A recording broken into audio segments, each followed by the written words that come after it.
And we are live once again from stately Torch Manor. We're a little late tonight, a little bit of a delay. Sorry for the delay for those of you waiting for the show.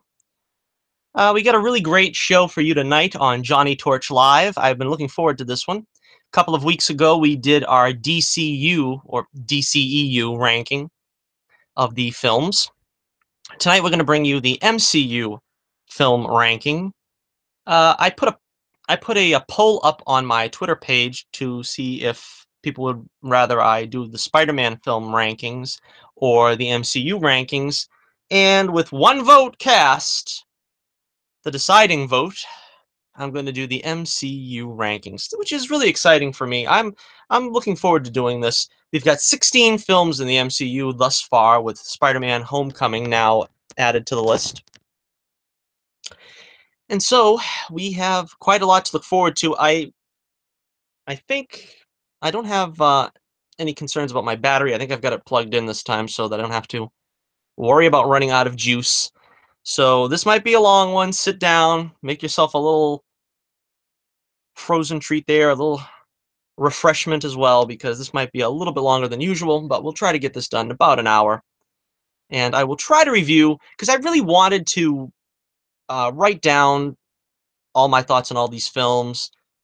It just takes too much time. It's cumbersome to try to write a review for each and every one of these films.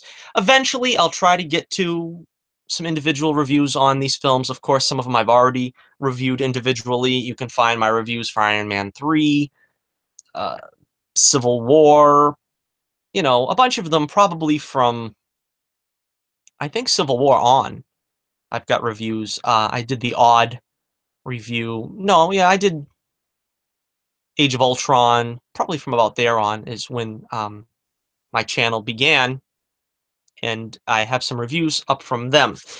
Okay, but let's not waste any more time. Let us look at the MCU thus far. Okay, a little refreshment there to quench my thirst. Let's start with number 16 in our list, or my list, I should say. Guardians of the Galaxy Volume 2. I think this was the weakest of the MCU films thus far. Probably, I should preface this by saying there are no bad MCU films. I I also wanted to mention, of course, I usually have one eye on the chat room. There's not going to be a lot of I don't get a lot of people in the chat room as it is, but I'm gonna save any conversations. If you have any questions or anything, you can put them in the chat, but I'm not going to be looking at the chat until after I get through with the ranking, which could be, like I said, a long show. But if you have anything to add to the conversation, by all means, put it in the chat room, but either put it later or hopefully I'll be able to see it and I won't miss it later on when the show is almost over. All right, so as I preface this with, there are no real bad MCU films. There's nothing, of course, in the line of a Man of Steel or The Amazing Spider-Man that I loathe with all and every fiber of my being.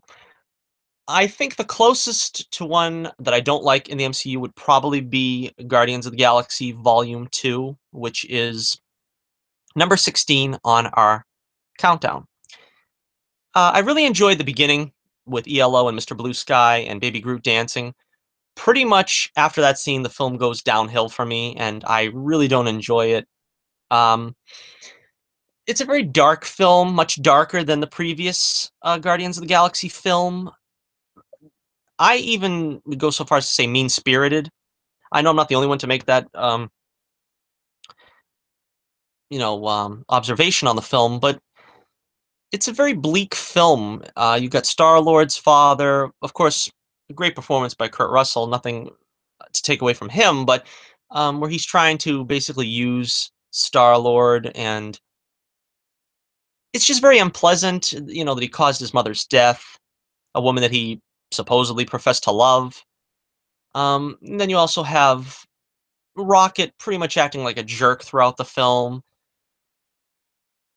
Um, I don't know. I mean, there was also the scenes of Baby Groot. The thing that I probably look forward to the most in the film was Baby Groot, and I don't know. He was, basically child abused in the film by the pirates, and you have the pirates gleefully sending their, you know, former partners off to their frozen deaths. It's like I said, it's just an unpleasant experience for me. This film. I mean, there was a couple of laughs, some fun. It was a little more profane than the first Guardians film, which I also thought the first Guardians film was a little profane for my taste, but this one was even more profane, so wasn't crazy about that.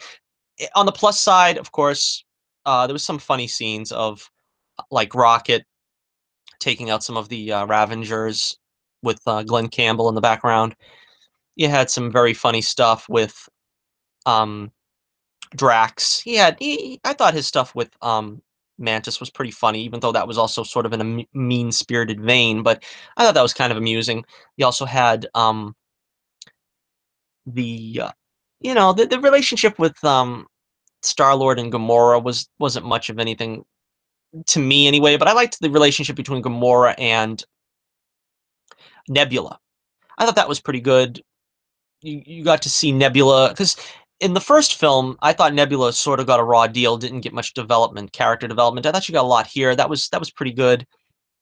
I kind of like Nebula of all the characters. I would like to see her get more focus just because of the uniqueness of the character, the oddness of her, so to speak. Uh, Not much more to add. I mean, the music, of course, was pretty good. But for the pluses, I don't think they outweigh the minuses on this one, and I think this one is very clearly the least of the Marvel films thus far. Okay, we're gonna move on now to our next one, number 15 on the list. Have Guardians of the Galaxy. Ooh, whoa, everybody, sit down, stay. This is a very controversial pick for this far down on the list. I understand that. This is not on the same level as Guardians 2. Now, Guardians 2, I kind of dislike. I mean, I gave it a C plus, Guardians 2. Guardians 1, I honestly don't remember what I ranked it. It may be a B or a B plus or something, but it's a good film. This is certainly worth watching. But whereas I think you could skip Guardians 2 if you really wanted to. I think you could probably another reason why this film is down further on my list is I think it doesn't really connect to the MCU in a way that it's must see. You could not watch this film and still be not missing anything in the MCU. You could be completely still caught up if you drop this film. There's a couple of scenes with Thanos maybe. You wouldn't be missing anything if you missed this one. Um I guess again on the downside, mostly the reason why it's so low is because I didn't grow up reading Guardians of the Galaxy. I didn't know these characters very well. I barely heard of Rocket Raccoon before this. It's a good film on its own, but like I said, I'm not emotionally invested in the characters. And as I said in my original review, because I did review this film as well, I think if I just sat down in the middle of the night, turned on the TV, and saw this film, and I didn't know it had any ties to the MCU, I probably would have just thought of this film as a pleasant diversion, a fun little bit of business. I don't know that I would have been clamoring for a sequel or for seeing Star-Lord crossover with Iron Man or any of that stuff. So that's why it's a little bit further down the list for me, but it's still a fun movie. Whenever I put it on, I enjoy it still. So I wouldn't put too much on the fact that I've got it at number 15, but perhaps, when I re-rank these films in a couple of months with Thor, I probably will take a look at this and see if it deserves a little bit of a higher ranking. But as of now, um, it's probably one of my lesser favorites of the MCU. Uh, Star Lord, Chris Pratt steals the show in my opinion. The dance off at the end, my favorite scene, and I think that would be one of my favorite Marvel MCU scenes altogether. I think that would really rank highly on the list. Rocket Raccoon, of course, great. Him and Groot, great camaraderie. Drax, I think, was probably even better here than he was in Guardians 2, even though I think he was the saving grace of Guardians 2, but I think he was even better in this one. Gamora's still kind of like a, mm, I can't really warm up to that character, but I don't know. I don't know if it's Zoe Saldana's fault. Don't really want to put it on her, but she really doesn't make the biggest impression on me. Of course, Ronan the Accuser is the villain that most people. I mean, that's one of the things most people will have against this film is that Ronan was a pretty weak villain. I didn't necessarily think he was a weak villain. I thought he looked great, and the guy that played him did a great job. I liked what I seen of him. Um, he's like a radical. You know what I mean? He's a political radical. He's an he's got his axe to grind, and that's all you really need from him for development. So, I mean, I don't really think they could have done a better job developing him. I think what we got was pretty much all we needed to try to delve even further into that backstory. Probably wouldn't have really served him or the movie. So I was fine with Ronan. I thought it was a good performance. Great visual, great makeup, great costuming. I really liked the way he looked. So yeah, that's my number 15 on the list. Guardians of the Galaxy. Still great film. All right, so next up, let's try for number 14. Okay. For weeks, trying to get the images up has always been a challenge. Number 14, Iron Man 3. This is another, I wouldn't say controversial pick, but people go back and forth on this one, whether it's a terrible movie, whether it's a great movie. I think it's a deeply flawed movie. I don't know if I would say it's terrible. Let's get, of course, like I said, reviewed this one already, so you can check that out if you want a real detailed look at it. But just to give you the Cliff Notes version, uh, let's start with the Mandarin twist. Everybody knows that by now, the Mandarin twist. Some received it well, some received it not so well. I thought it was hilarious. Ben Kingsley, hilarious. Just, just funny stuff with him in this as Trevor. The thing that didn't work for me, the thing that rubbed me the wrong way is trying to pass off Killian as the Mandarin, though. I mean, you can say that he was a fake Mandarin, Trevor, and say that there's another Mandarin out there, like they eventually did with All Hail the King, the short that Marvel did. But when they tried to say, well, this is your Mandarin, this is, rich guy with a haircut, expensive haircut, tattoos on his chest of dragons. No, I'm sorry, that's not the Mandarin. The Mandarin is not Killian, Aldrich Killian. No, that's not the Mandarin. So trying to pass him off as the Mandarin is what really probably soured me on the movie. But there is still a Mandarin out there. They managed to set the record straight with that.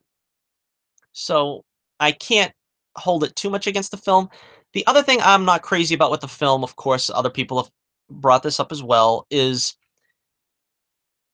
Tony doesn't spend much time in the suit. Now that can be a good thing, you know, in a sense, because I don't mind when they try to do the do the clothes make the man trope. When they try to say, well, in this case, Tony is Iron Man with or without the suit. As the kid says to him, you're a mechanic, build stuff. And that's basically what sort of gets him back in the groove, is because he has to remember that he was the guy that was in the cave, made himself a suit out of scraps, to famously quote Jeff Bridges in Obadiah Stane is the word. Yeah, is the name I'm thinking of. But still, you wait to see a movie with a superhero in it, and you wait to see the suit. That's the whole thing. You want to see the suit, and we didn't get too much of the suit. And the times we did see the suit, he's not in it. He's remote controlling it. He's flying it around randomly. Wasn't too crazy about that. As I said before in my review, you also have to remember this film, the ending of it makes no sense whatsoever. I think that's the thing I hold against it the worst. I mean, you got the Mandarin twist that the Mandarin isn't really the Mandarin, and don't get me wrong.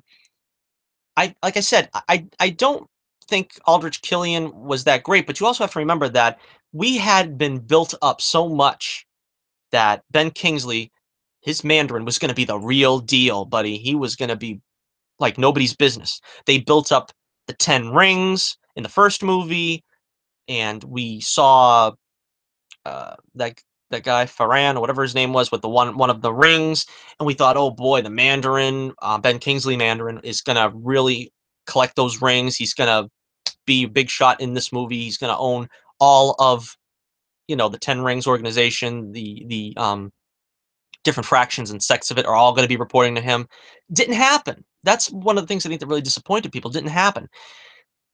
But like I said, what really insulted my intelligence was the ending of the film. That really felt like it was an insult to my intelligence because you have Tony taking the shrapnel out of his heart, and which is fine. I don't really think he needed to have the.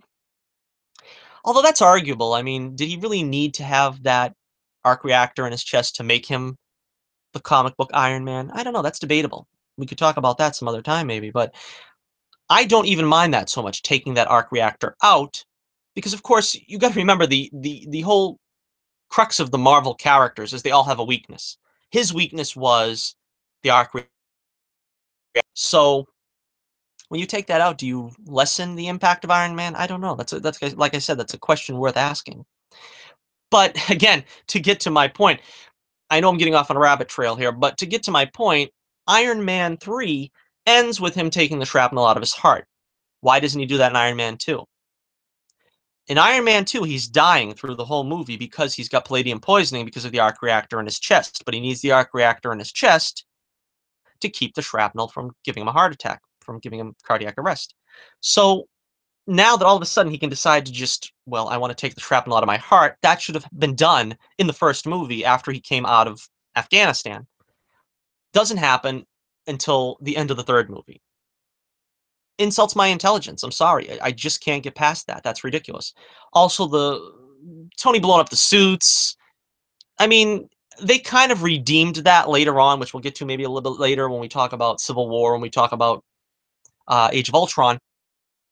But at that point, it really didn't make any sense because you've seen what happened to Tony in this film. You've seen that with the threat of the Mandarin basically coming to his home. How is he going to protect himself? How is he going to protect Pepper? That was the thing that he was trying to do through the whole movie. And he just makes unintelligent choices, let's put it that way, one after another. And to me, it just turns out to be a mess. I want to say some positive things about it, though. Robert Downey Jr., I could watch the guy reading the phone book. I mean, he has some great scenes in this film, great choice lines when he's tied to the, I don't know, it's a bed frame or something, and trying to intimidate the two guards, and he's talking back and forth with Killian. There's great stuff there. Great stuff. Robert Downey Jr. will make anything watchable, and this is fine. The relationship with Pepper, I thought, worked out pretty good here, because in the second movie, it wasn't that great. We'll get to that in a little while. Also, got to mention Happy Hogan. Like I said in my Spider-Man Homecoming review, Happy Hogan was great in this film. I thought he stole the show in the relatively brief time that he had. He really stole the show. And I really like Jon Favreau as that character. I would watch a TV show of just the daily events in Happy Hogan's life. But that is our number 14 film in the MCU. And let us take a look now as we move on. What is going to be the number 13? Drum roll, please. Spider-Man Homecoming. Yes, Spider-Man Homecoming just came out, but it lands itself slightly more in the minuses category. I want to see it again next week. I'm going to see it again. Maybe I should see it again before I make any real pronouncements like this, but I think it's one of the weaker films. The same thing happened to me with the Wonder Woman review when I ranked the DCEU films, where I didn't really have that much to say because I already reviewed this just days ago, and you can check that out, of course. But suffice to say, a lot of it just felt like a retread to me. And not in the way that people were afraid. People were afraid, "Oh, we're gonna have to see the spider bite again. We're gonna have to see Uncle Ben bite the dust again. We're gonna have to see Harry Osborn and the Green Goblin and Norman Osborn and all that again." That would have been a welcome, uh, occurrence to me because what we got basically was we got the Green Goblin, but he wasn't the Green Goblin, he was the Vulture.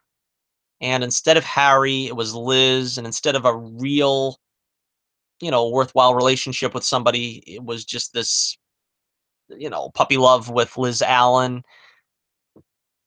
So it felt like that was kind of a retread. I didn't mind so much that he didn't have a because that was one of the MCU's demands was that there was not going to be a big romance, and I didn't mind that at all. Don't misunderstand. But part of the problem is it just didn't feel like Spider-Man's world. That in the Amazing Spider-Man franchise because apart from Gwen Stacy, well, and Aunt May, of course, but apart from them too, there was nothing really in common with Flash Thompson didn't really have much of a presence in those films. Harry Osborn got shoehorned into the second film. It didn't feel like there was any natural progression there. And it just feels like in this film, it's the same thing. We've got Ned Leeds, who was never a contemporary of Peter's in school. It's basically Genki, and they just slap the name Ned Leeds on him. You got Liz Allen is the daughter of the Vulture. It just doesn't feel to me like the Spider-Man comics I grew up with. And also Betty Brant looks like Gwen Stacy, but her name is Betty Brant. They're too afraid to put a Gwen Stacy in the film. And of course, don't get me wrong, Gwen met Peter in college. They could wait. They could delay that. Flash Thompson is the biggest insult. That's the biggest insult because they made him a 98-pound weakling. They didn't make him an effective bully at all. He's always, you know, I can see laughing at him before I laugh at Peter Parker. I mean, if him and a bunch of guys are making fun of Peter Parker, I'd be making fun of Flash Thompson. Flash Thompson's supposed to be the cat's meow. Flash Thompson's supposed to be the bee's knees. And look at this guy. He's a fool. So that was a big disappointment, Flash Thompson. I mean, no offense intended to Tony Revolori, who's probably a good actor in these things, but he's not playing Flash Thompson here. He's playing some other geek from Science Club or something. And it was just disappointing to me. I didn't see anything particularly even as a bully, even as a geek bully, he wasn't effective. And of course, then you got him, his big claim to fame as a bully was they can't say puny Parker anymore because, this is the 21st century. And so we got to use a male body part instead of the word puny, which, I didn't care for at all because, Spider Man is supposed to be, you know, of all the Marvel characters, he's supposed to be the kid, he's supposed to be showing, the younger generation what's what and stuff. I didn't think that was particularly appropriate. Some people call me a prude, maybe if you want, but still, I didn't think that was appropriate. Um, Also, to touch back on the origin thing. Now, listen, don't get me wrong.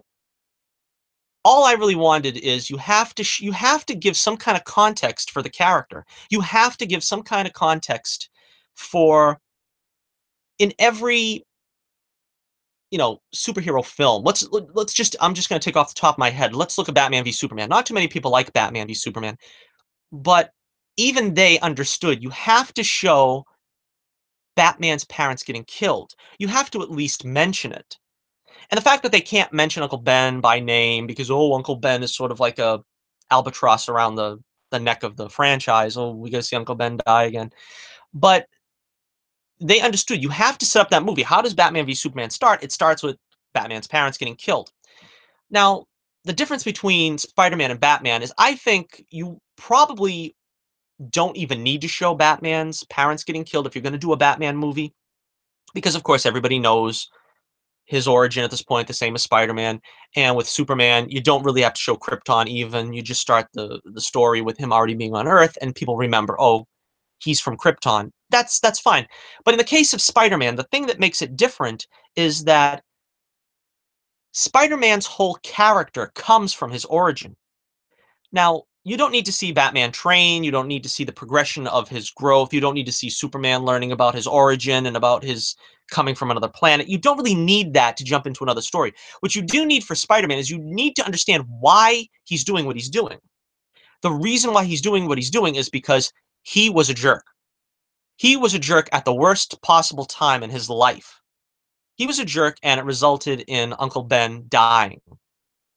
And in order for him to live with himself after this, he has to put on the costume and be doing it for the right reasons. Not for self-aggrandizement, uh, not for money, not for fame. He's doing it because he let Uncle Ben down. The one time in his life he let Uncle Ben down.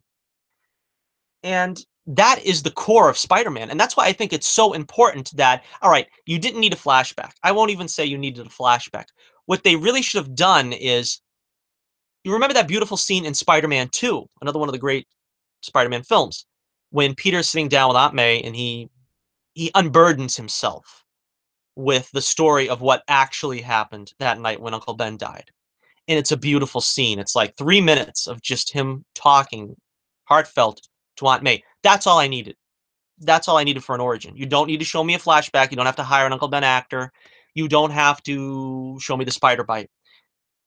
In Civil War, when Tony is talking to Peter and recruiting him, that's what I was expecting. I was just expecting the heartfelt conversation. I was expecting Peter to sit down and say, this is what happened, in the style of the way Peter did with Aunt May in Spider-Man 2.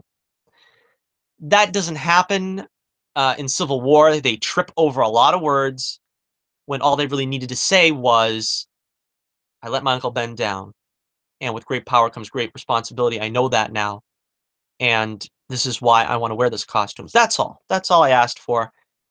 We really didn't get it in Civil War where it really belonged, and they didn't do anything like it here. That was needed in that film. That's what let me down a bit. Of course, also another thing I didn't touch on in my review, which is another reason why I want to touch on it now, because there's only so much you can do in a 10-minute review, because I try to do those reviews. Excuse me a second. As I sip a little H2O in these live broadcasts, you have to do that once in a while. But I didn't really touch on the fact that Aunt May finds out at the end, because in the reviews I can't put everything in. So I want to make sure I bring this up. But they let Aunt May find out at the end. I also don't think that was a good idea, because that's also part and parcel of the Spider-Man, you know, genre there.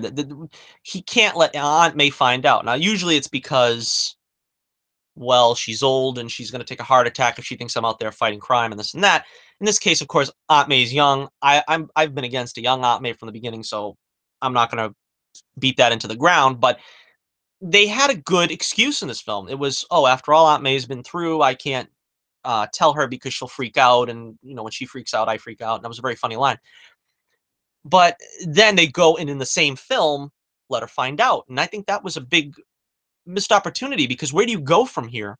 Aunt May isn't even a septuagenarian yet, and she's already going to know that Peter's Spider-Man. I mean, they could have dragged that out for another 10 years, and they just did it so soon. I don't know. I mean, unless that was some kind of a dream sequence, it wasted opportunity, in my opinion. So already there, I don't know what they're going to do. I mean, Aunt May, it's one thing if Aunt May finds out and Peter's in college. I mean, sure. I mean, what is she going to do about it? Now she's going to hang him to the wall, hang him up against the wall. What is she going to do? She's not going to let him out of the house. She's not going to let him be Spider-Man. And we already got through that with this film. We already got Tony being the disciplinarian and, taking his toys away. And you can't be Spider-Man anymore if you're not going to play by the rules. And so I just felt that also that was a disappointing factor in the film. All right, we're going to have to move on here now. Gosh, we're taking so long with these categories, but we love it, don't we? Don't we love it? Don't we love talking about these films? All right, let's see. Where are we number now? That was number 13, Spider-Man: Homecoming. Of course, Tom Holland and Michael Keaton, of course, were great in that film. Also, I just want to make sure I mention that in case you didn't see my review. But what's wrong with you? Go check out my review. You'll hear the whole story. All right, that was number 13. We're going to go to number 12 now. We're still in the lower class of the MCU. These are the films that could have been a little bit better. And of course, as usual, I'm having problems pulling up the image of the next one. So be patient for a second here while I try to pull this up. All right, number 12. We have Avengers: Age of Ultron. Oh yes, Age of Ultron.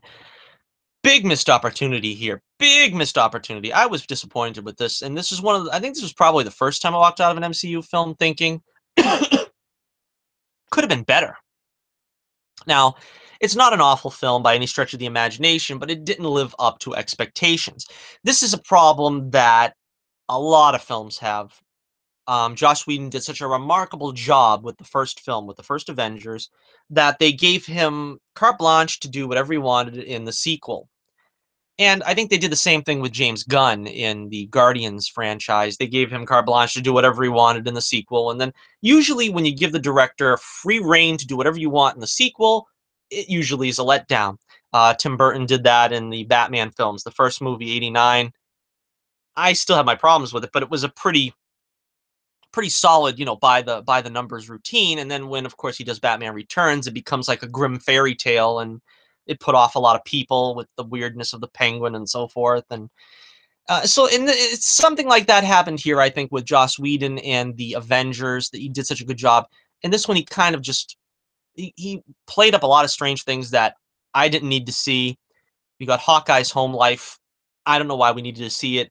Hawkeye, of course, was like an unsung character in the first film. He didn't get a whole lot of choice stuff to do, so they gave him a little more to do. That's great, but I don't know. I don't know. It was a strange choice.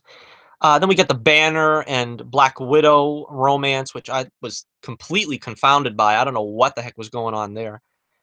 I mean, I could see maybe why they were trying to do that because, on the one hand, it's an unconventional romance. Nobody would expect the Black Widow and the Hulk, because the Hulk, of course, she was terrified of him in the Avengers. That's one of the things I loved about their relationship in that film was the Widow was afraid of nothing. She's afraid of nothing, no one, death, or anything.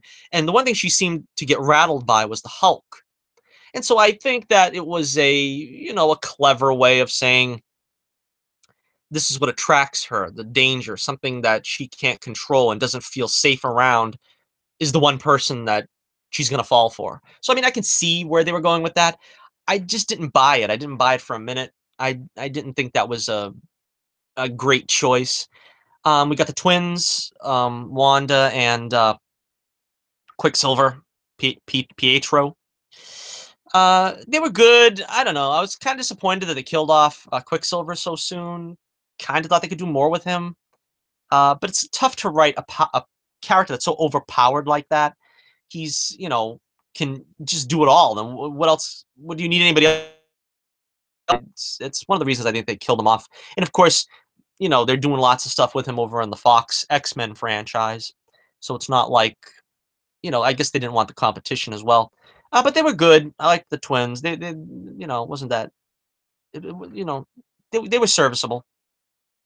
Again, the leads were great. Robert Downey Jr. and Chris Evans. You get to see them, before Civil War. This is when they were, tight still. That was fun. I really loved James Spader as Ultron. I thought Ultron was great, but the only thing I have a problem with is I think they misused the character. Now he had some great lines. He was great. I liked his bizarre pseudo religious, grand plan. It was very entertaining, but I I I just felt like they could have done more with him, and especially with Hank Pym, because of course they made Tony Stark create him and not Hank Pym, and I kind of felt that maybe if an Ant-Man sequel, they could attach, you know, Hank Pym to the story, bring in Jocasta, all the classic stories from the Avengers, we get a very truncated version here. And that disappointed me too, because even though it was a great character, great performance, Ultron didn't really reach his full potential. They could do so much more with him, and I wish they would bring him back. I doubt they will. He's kind of a difficult character probably to, because he can just keep downloading himself and you'll never stop him. But, you know, I would love to see them bring in Jocasta, have him fall in love. That's one of the things I thought they were going to do. I thought they were going to maybe make it be Black Widow that he fell in love with because he captures her for pretty much no apparent reason. And, he falls in love and he creates Jocasta as sort of his version of a mate. And just, they didn't really do any of that here. They just didn't take it to the level that I was hoping they would. Again, I don't, as a big Hulk fan, I didn't like the Hulk being a team player. He was handled well in Avengers, which we'll get to that when we get to that one, but um, not really that great here as a team player. I can't buy it that, Banner is going to go off with them on these adventures, and I didn't really like that. Also, want to touch on, of course, the Vision is introduced because Jarvis becomes Vision in this film, which adds him to the roster of the MCU. Also, very wonky kind of way he gets brought in. He's like Roman Reigns. He's not a good guy. He's not a bad guy. He's a guy. I don't know. It was a very confusing thing. And of course, when they brought him back for Civil War, he seemed like one of the guys, and that's a little bit easier to take. But here, it was kind of confounding. Just why they trusted him. Maybe they didn't trust him, but he wanted to be a part of them. But kind of confusing. It's. I remember somebody saying, like I said before, I think it's a glorious madness. It's a very mishmashed story. You got Thor really doesn't even have anything to do in this film. He gets thrown in to sort of give us some kind of lip service to the Infinity Stones. Doesn't have much more to do beyond that. That's supposed to be his quest, and it just turns out to be nothing. I mean, so it's again very watchable. Some good performances. We get introduced to Ulysses Claw, who's going to be a big player in the Black Panther film. But, unfortunately, as a movie on the whole, I was just disappointed with it. Again, as I said in my review, the Hulk ends up becoming sort of a, they do the brainwashing thing to him that they did to Hawkeye in the previous film, and then Iron Man has to fight him in the Hulkbuster armor. Very anticlimactic, because that should have happened before in a prior film.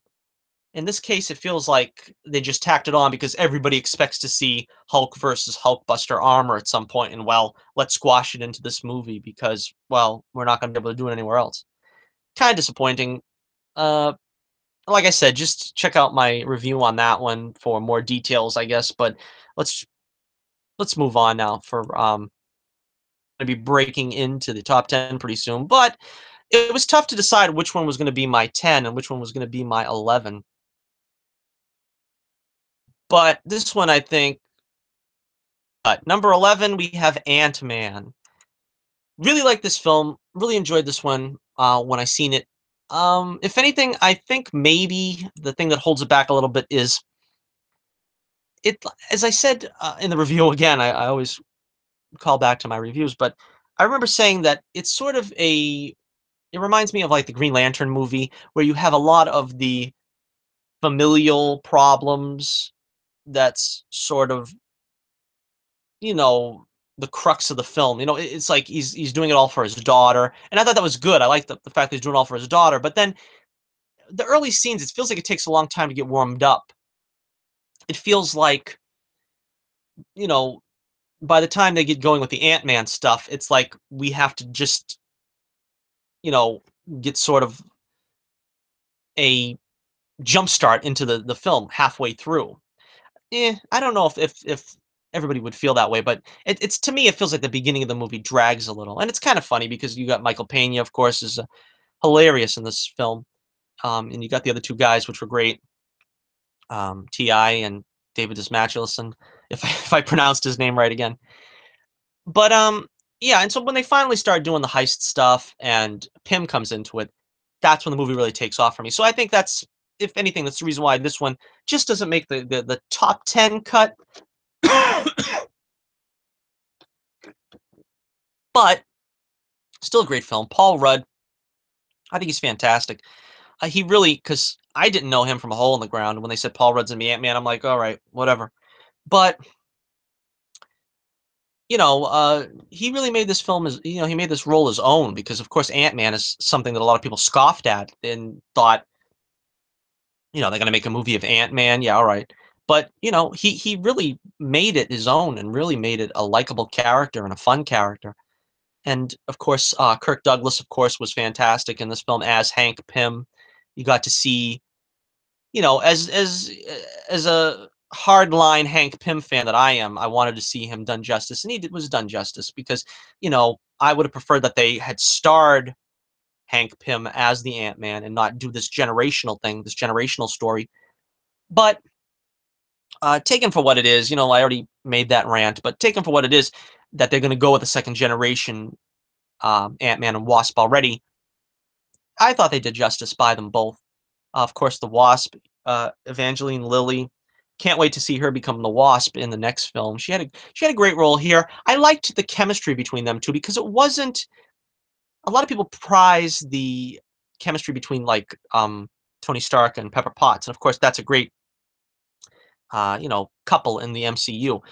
But I liked the way here they weren't romantic and they weren't even friendly at many points in the film here. It was they were forced to be allies, and then by the end of the film they kind of come around, and I like that. I just like that a lot because it doesn't start with the, you know you can see why Janet, is that her name, Janet? No, it's Hope in this, right? Yeah, it's Hope. Because you can see why Hope kind of likes him, but she's so wanting to be the Ant-Man or Ant-Woman in this case that, you know, she's too angry with her father to sort of see anything else. And so I thought that was um, a great entry point to have their relationship start on that, where they were not adversaries, but they sort of, you know, she was with a one-track mind. And of course, he had his own problems with his family and stuff. But I thought that that was a great way to start their relationship. And I'm just dying to see how it carries over with Ant-Man and the Wasp. Of course, the villain here is Yellow Jacket. A lot of people didn't like this villain either. I thought he was great. I thought he was great because, again, sort of like where Hope's point of view was, Pym kind of alienated everyone that was close to him. And that not only included Hope, but Yellow Jacket. And, of course, Yellow Jacket was another alias of Ant-Man in the comics, but to make him a full-fledged villain, it seemed like the appropriate thing to do. Especially in the comics, that's the persona he was in when he struck Janet the one time that he did, and they made a big thing out of it. Which, they could have, it was worth making a big deal over, but I still think they kind of hung that albatross around Hank Pym's neck for too long. But so yeah, I thought he was pretty good, Yellow Jacket as the villain. He was sort of unhinged, sort of a, you know, not deeply drawn, but you could see where he was coming from. You could see what his gripes were with Hank Pym. And so yeah, I think it just barely misses the top 10, but it's still a great movie, Ant-Man, and I'm really excited to see Ant-Man and the Wasp coming up next year. All right, so that is number 11. Now we get into our top 10. Top 10, and let's see how long we are going here. Let's see. We've been going on for what? 20 minutes now? Just take a halftime break? No. We're going to continue on. All right. Next up, number 10. Coming in at number 10. Waiting for the image to come up. Here we go. Here it is.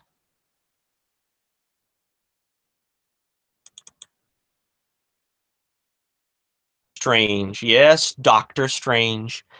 Yes, Doctor Strange is number 10. I thought Benedict Cumberbatch was the perfect guy for the role. He just stepped right into it as if he was meant for this role because a lot of people were like, is he going to use a British accent? How, but no, he just came across just perfect. Uh, this one, and this is sort of the poster child, I think. Doctor Strange, the film, the poster child for the Marvel complacency. Now, a lot of people complain, but because you can see some of the films in this category starting to run into each other, like Ant-Man, villain, not the deepest love story, maybe a little too much humor in the wrong places, a very generic type origin, and people started complaining about that at this point. And, in fairness, maybe a little bit in Doctor Strange's case, it sort of showed a little more. But of course, you've got the villain in this one, Caecilius. Also, not a very deeply drawn villain, but I think in all honesty, you know everything you need to know about him. He's a zealot. He wants to take the Ancient One's knowledge and use it for his own, to stop time, to cheat death. Those are motivations. Those are worthy motivations. And of course, you get the great Mads Mikkelsen. He made the most of that character. And you also have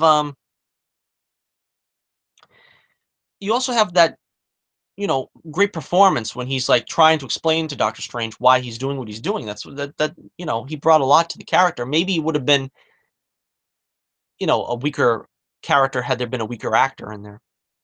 But and then you got the great ending with Dormammu. I've come to bargain. That's going to be another. We talk about all-time great scenes in the MCU. That's going to be one of the all-time great scenes in the MCU where Doctor Strange comes to confront Dormammu.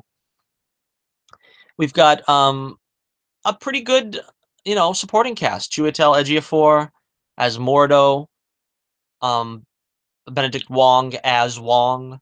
I thought they were great, both of them. I thought they were great. Wasn't too crazy about Mordo's heel turn at the end. I didn't really understand. I understood what they were trying to do, but it didn't make no sense to me because he's trying to say, oh, we shouldn't use gray methods. We shouldn't, lower ourselves when we have such a great standard to adhere to. And at the end of the movie, he's like, well, nah, nobody's going to adhere to my great standards. So I'm going to start killing all the magicians and sorcerers and wizards or whatever. I don't know. It just rushed the heel turn too much. And I think that maybe they should have saved it for the sequel and not, or saved it for whatever film they're going to reintroduce Mordo. Didn't like the Ancient Ones casting, really. I mean, of course, we got the SJW mindset here where is it offensive to put a old Asian man in the role? Is that offensive, or are we doing justice to the character that way? Are we going to put a bald female white person in the role? Is that adhering to what SJW standards are? It just, they just got too cute for their own good, and they just should have made it really accurate to the comics with the, you know, elderly Asian man. I don't see why that would have offended anybody. He's the smartest man in the world. He's the, most gifted person in the world. And he's Asian. What is offensive about that? But then you get the same people that are complaining about Iron Fist. And Danny Rand shouldn't be white because he's learning mystic martial arts from Asian people. And for some reason, that's wrong. I don't get it. I frankly don't. But that's probably a debate for another time. Of course, one of the underrated aspects of this film also to me is the romance, because it's not a real romance here either, sort of like with Ant-Man and, well, most of the other MCU films, where they just don't pick up on that trail, on those breadcrumbs. Um, Rachel McAdams, I thought was great as Christine. She did a great job, and I really felt this origin was a great origin, and I really felt for when Steven sort of, breaks up with her, and he's just bitter about his hands, and he's just bitter about life. He's done everything he can, and he doesn't know what else to do, and he's like pushing her away, the only person that's probably there for him. And Strange really, of course, has a great origin story. And, one of the great things about this origin story is that, they did give it time. It doesn't feel like it doesn't feel like it takes place in, 2 weeks. But they managed to get it all in, without it feeling rushed and without there being any problems. And of course, the visual effects were great. Very trippy looking stuff. What you'd expect from a Doctor Strange. So that is my number 10 on the list. Doctor Strange. Okay, now we will continue on with number. Whoops. Let me see. We're on number 9. Okay, number 9. And what do we have here? And we have Captain America, the Winter Soldier. Now, this is another one that probably controversial. A lot of people aren't going to agree with putting the Winter Soldier this low. It's always on people's top 2 or 3 on their lists. But I don't know. I have a I have a problem with when you have, and I mentioned this with Iron Man 3. When you have a film where the superhero doesn't wear the mask for more than half the movie, or a significant amount of time, that takes it a step down for me. And I didn't feel Captain America wore his mask often enough in this movie, and it kind of annoyed me during the whole movie. And I started, putting it down a little bit more, probably because of that. It felt more like a Steve Rogers film in the same way that Iron Man 3 feels like a Tony Stark film. Um, maybe that's not valid reasons in everybody else's eyes for, you know, putting it down a notch or two. But I come to a movie called Captain America to see Captain America. If I don't see Captain America, I'm disappointed. Now we did see him, of course, some times in the film, so I don't want to make it sound like I'm belaboring that. It's still a great movie, and it makes my top 10, of course. You have that opening scene is great. That's one of my favorite scenes, the opening action scene where Captain America is just taking out guys on that ship, left and right, hand over fist. He's just knocking them out, throwing them overboard. And of course, it culminates with the battle with Batroc the Leaper, which I thought was also fun. He takes off his mask, of course, for that scene. But it's just great action opening. That's the way you open a film. Of course, it starts with him and Falcon. But when we get to the action scene, that was just great. Falcon, of course, Anthony Mackie, fantastic. Love him as Falcon. Falcon's probably one of my favorite characters, and they did him justice in this film so much with Anthony Mackie's great. And we really look forward to seeing him in the other times he's shown up. In Ant Man and Civil War. He's just great to watch. Bucky is back. Love seeing Sebastian Stan again as Bucky. They did a great job with him. Really emotional stuff with Bucky. You really feel for him because he's just being played like a puppet, to these Hydra goons. And of course, Robert Redford plays Pierce, the head of Hydra. Thought he was the head of Shield. Great action scenes, of course, with Samuel L. Jackson. You've got Black Widow getting a major part of the story. I was really happy to see that because come on, Black Widow needs her own movie at this point, and we'll get into that a little more later when I get to the rest of these episodes in the series. I was about to say, but this one gave her probably the most time to shine, and I liked that they didn't make them romantic. Cap and Black Widow. I wouldn't have bought that. I didn't think that was going to work at all. Um, but having her be sort of she's somewhat untrustworthy, but she isn't, but she is. And having Cap have to depend on her, knowing that she isn't trustworthy, but she is. I just love that combination. That was one of the highlights of the film and made it so great. The great action scene with Samuel L. Jackson, I said as Nick Fury. Great action scene with him. And his, of course, in the comics, he was Nick Fury, I mean, was killed like 15 times a week before the week was over. He must have been killed 15 times a week, and they used that kind of idea here in this one. So that was fun. We got the birth of Crossbones, you know, later to be seen briefly in Civil War. One of the things I didn't like, besides the not having the mask on too much, was I wasn't too crazy about the way they handled Peggy Carter. Now, I there was a deleted scene in the Avengers where Peggy was supposed to meet Peggy, was supposed to see Peggy for the first time, and he's like in his apartment, I think, and he's looking at the old case files and stuff. I think we needed something like that to actually be in one of the movies, because the movie just jumps from the first Avenger where he's just defrosted, and then it jumps into Avengers where he's given something to do, and then we jump straight into it here where he's just seen Peggy several times at this point, and he's going through obviously the heartbreak of it all. But I think that they really should have eased into that. That's what one of my problems. They just sort of like jump into it, and he's like keeping a stiff upper lip and whatever. But we should have seen the emotional toll it took on him. I think that would have been a little more effective than just having him, show up and leave as sort of like a, you know, friend of the family. It didn't seem like there was that emotional connection I was hoping for from his side. I mean, he we don't really see how it affects him. We see how it affects Peggy, but I don't think we really see how it affects him. We also get Maria Hill here. I love me some Maria Hill. Got to see her probably at her best here. I mean, she did good in Avengers, but we really don't see much of her throughout the rest of the films. So I would like to see more of Colby Smulders in the future. And yeah, so it's a great film. Lots of great action. The elevator scene's great. I can't begrudge anyone who puts this higher on their lists.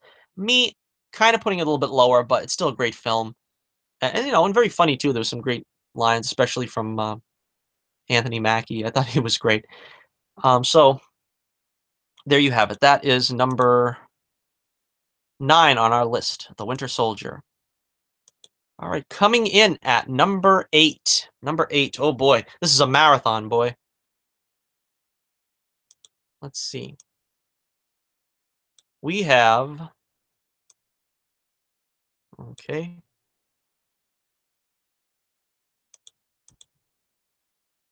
Number 8, we have Iron Man 2. Iron Man 2. That's an unconventional pick.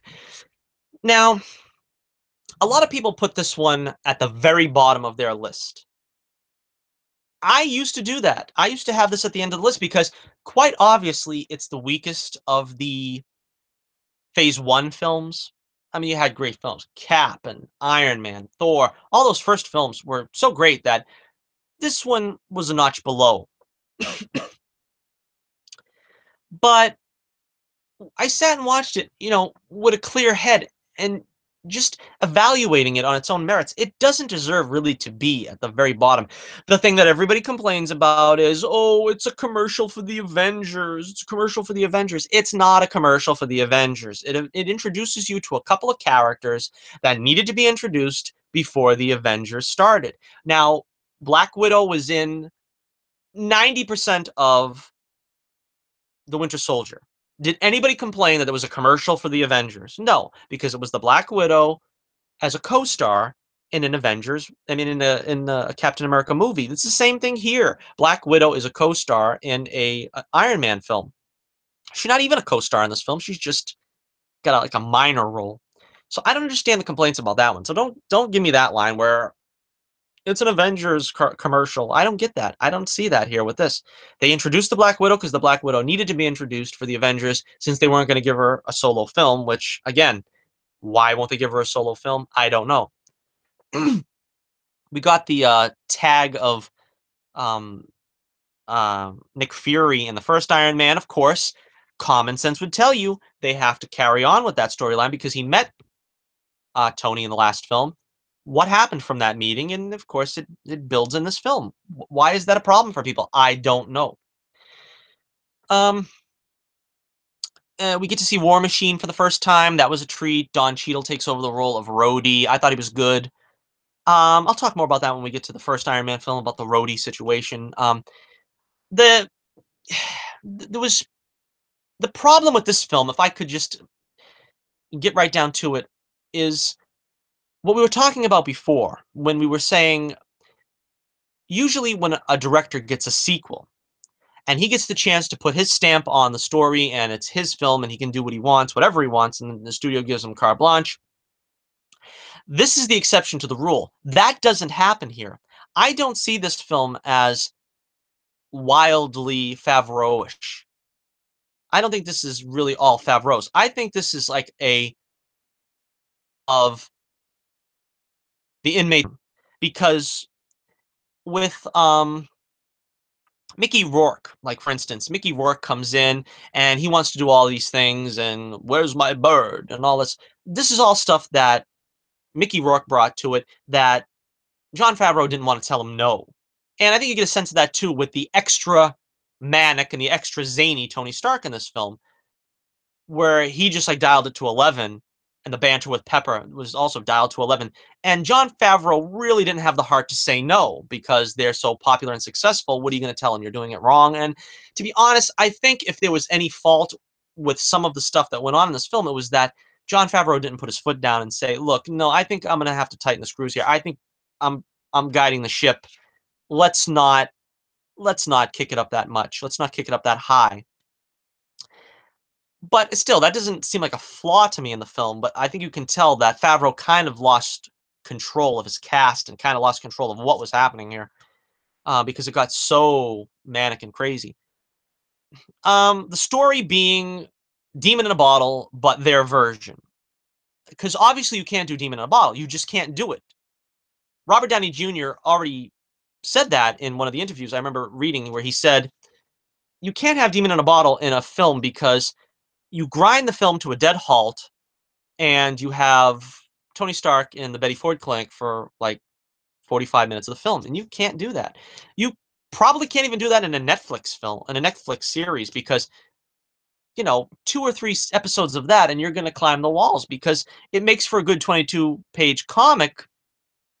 Doesn't make good for a movie. So what they did was they made him with palladium poisoning, thought he was dying. Well, he was dying, I suppose, and he had to live through that to get through that with drinking and partying, and it made him to be, sort of, a jerk that, I guess being an alcoholic wouldn't have really suited him as a character in this, franchise where we have to empathize with him, and empathizing him with being an alcoholic wouldn't be the same as empathizing with him dying because, that's obviously a bit more serious. Uh, part of it is that there wasn't enough Iron Man action. I don't want to say there wasn't enough Iron Man because we did get to see him in costume quite a bit. If it wasn't for the War Machine fight in the middle, probably wouldn't have enough action. But they did throw that in as a sort of as a token set piece. The relationship with Pepper and Tony wasn't that great in this one. She's stepping up as a CEO and she's not listening to him. He's having his own problems. Wasn't really that great. I did like Black Widow in this film, though, because she looked the most like her comic book counterpart. The hair was just perfect. And of course, they gave her a blue costume, which is what the Black Widow's supposed to use. I don't know why all the other, even in the other films where the Shield operatives are wearing blue, she's got to wear black. And I don't know why they made that choice because the blue looks like it stepped straight from the comics when she's in that costume. She looks like she stepped straight from the comics. And I don't know if Joss Whedon had something to do with not wanting her hair that long and curly. I don't know. But for whatever reason, she never looked as good as the comic accurate Black Widow as she did in this film. And I wish they would let her go back to this look. And, also, they allowed her to be sexy in this film. That's not a bad thing, because that was part of the Black Widow's skill set where she's a seductress when she needs to be. They let her do that in this film, and they let her do a little of it in Avengers, and they dropped it entirely. Another SJW strike force came out to make sure that she could not be seductive. And that is one of the Black Widow's skills. That is one of her powers, where she can seduce. She could have had Tony Stark wrapped around her little finger if she wanted to, but she didn't. She sort of just kept an eye on him, but she could have, and I think there were probably cuts of this film or maybe earlier drafts where she does, because you get to see there's like a behind the scenes picture of her wearing the Iron Man gauntlet shooting something, and Tony is, showing her how to do it. And so, I mean, they could have had more fun with that. They're not having fun with that, and that's another reason why I think the Black Widow doesn't have her own movie, because they don't want her to be a temptress. They don't want her to be seductive. They want her just to be the butt kicker, and that's all she is now, really, is the butt kicker. I mean, though she has a few great espionage scenes in The Winter Soldier, but in all honesty, they're not using her to her full potential from the way she was originally conceived of as a character. I wish they would go back to that. And finally, let's take another, you know, uh, look at Mickey Rourke's character here, Whiplash. This is the beginning of where people started complaining about the villains. I loved his character. He had some great scenes. He had that scene at the racetrack that was great with those electric whips there. Great, great scene. Um, Part of the thing is, now you see, I really like. It doesn't necessarily bother me. Let's put it that way. If the villain isn't face to face with the hero constantly. There are a lot of good films, some of my favorite films, the hero and the villain don't meet that much. Like, for instance, Star Trek II: The Wrath of Khan. That is probably the closest to this, film in terms of what they were going for with, the revenge theme. Um, Whiplash, Anton Vanko, he wants revenge on Tony in the worst way, and he's just dying to get his hands around his throat, but he can't. And when he finally takes his shot, he ends up failing because he didn't make a suit, and he corrects that later. But that is the same premise of Wrath of Khan. You've got two characters that want to strangle each other, but they're not in the same location yet. And you wait for that buildup, and you wait for that buildup for when they finally, have this confrontation. A similar thing with Superman 2. Of course, in that case, Superman didn't even know Zod was in town until, the third act, or very close to the end of the second act. But Zod all along wants revenge on the son of Jor-El. So it's the same, kind of premise here, where I love that buildup. We wait three-quarters of a movie for them to finally, you know, be face to face. And I love that line that Tony Stark says. He goes, "Oh, that's great. Let's hash it out. Like 40 years worth of hostilities toward each other's families. Let's hash it out." The letdown is, although there's some great action scenes here with the drones, the battle of the drones and everything, the final battle scene was just abysmal. I mean, you had, obviously, it was 2-on-1, and I think that's probably the reason why they cut it so short, because they didn't want to make it look like maybe he was fighting both of them. Maybe a better idea would have been to have the drones, have Rhodey take care of the drones while Tony fought Vanko. That probably would have been a better choice. But anyway, at the end of the day, that is like a 5-second battle, and that just was very disappointing to me. I don't know why they couldn't come up with something a little more clever than that. And Whiplash was a character that deserved, to go out in a very knockdown, drag out battle like we were hoping it would be. Also have to touch very briefly on Hammer, Justin Hammer. A different kind of Justin Hammer than we're used to seeing, because Justin Hammer in the comics was basically Peter Cushing. He was basically Peter Cushing. I mean, he was a rich guy and old and aristocratic looking. Here they tried to do the doppelganger thing where he's a contemporary of Tony's. This is basically what they did with Spider-Man 3, and a lot of people hated it, where they had um, Topher Grace as Tobey Maguire's dark opposite. They're both like nerds, they're both geeky and stuff, but one becomes Venom and the other is Spider-Man. The same thing here, where Justin Hammer is sort of like a dark reflection of Tony Stark. He's a fast talker. He's, he tries to be smooth.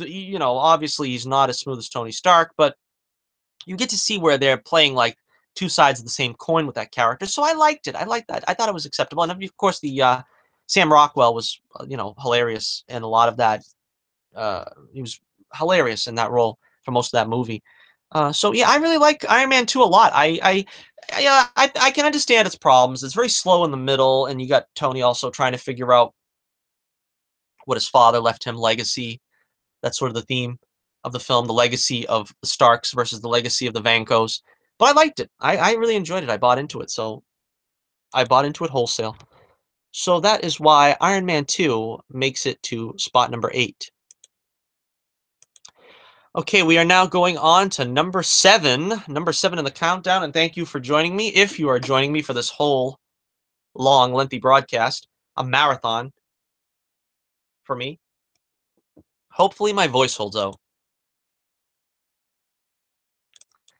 All right, coming in at number 7. Thor: The Dark World. Yes, another one that's much maligned. A lot of people don't like this film. I don't know why. And they have it either at the end of the list or at the very end of the list.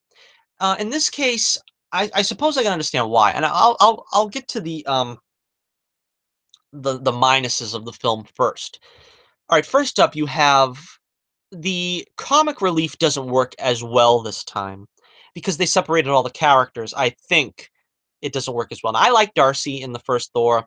I like Selvig in the first Thor, and I like uh, Jane Foster even in this film. But I mean, the three of them together worked pretty well. What they did in this one is a very unfunny concept of having Selvig as a crazy person, and he's running around naked, and obviously they should have rethought how they were going to do the comedy in this film.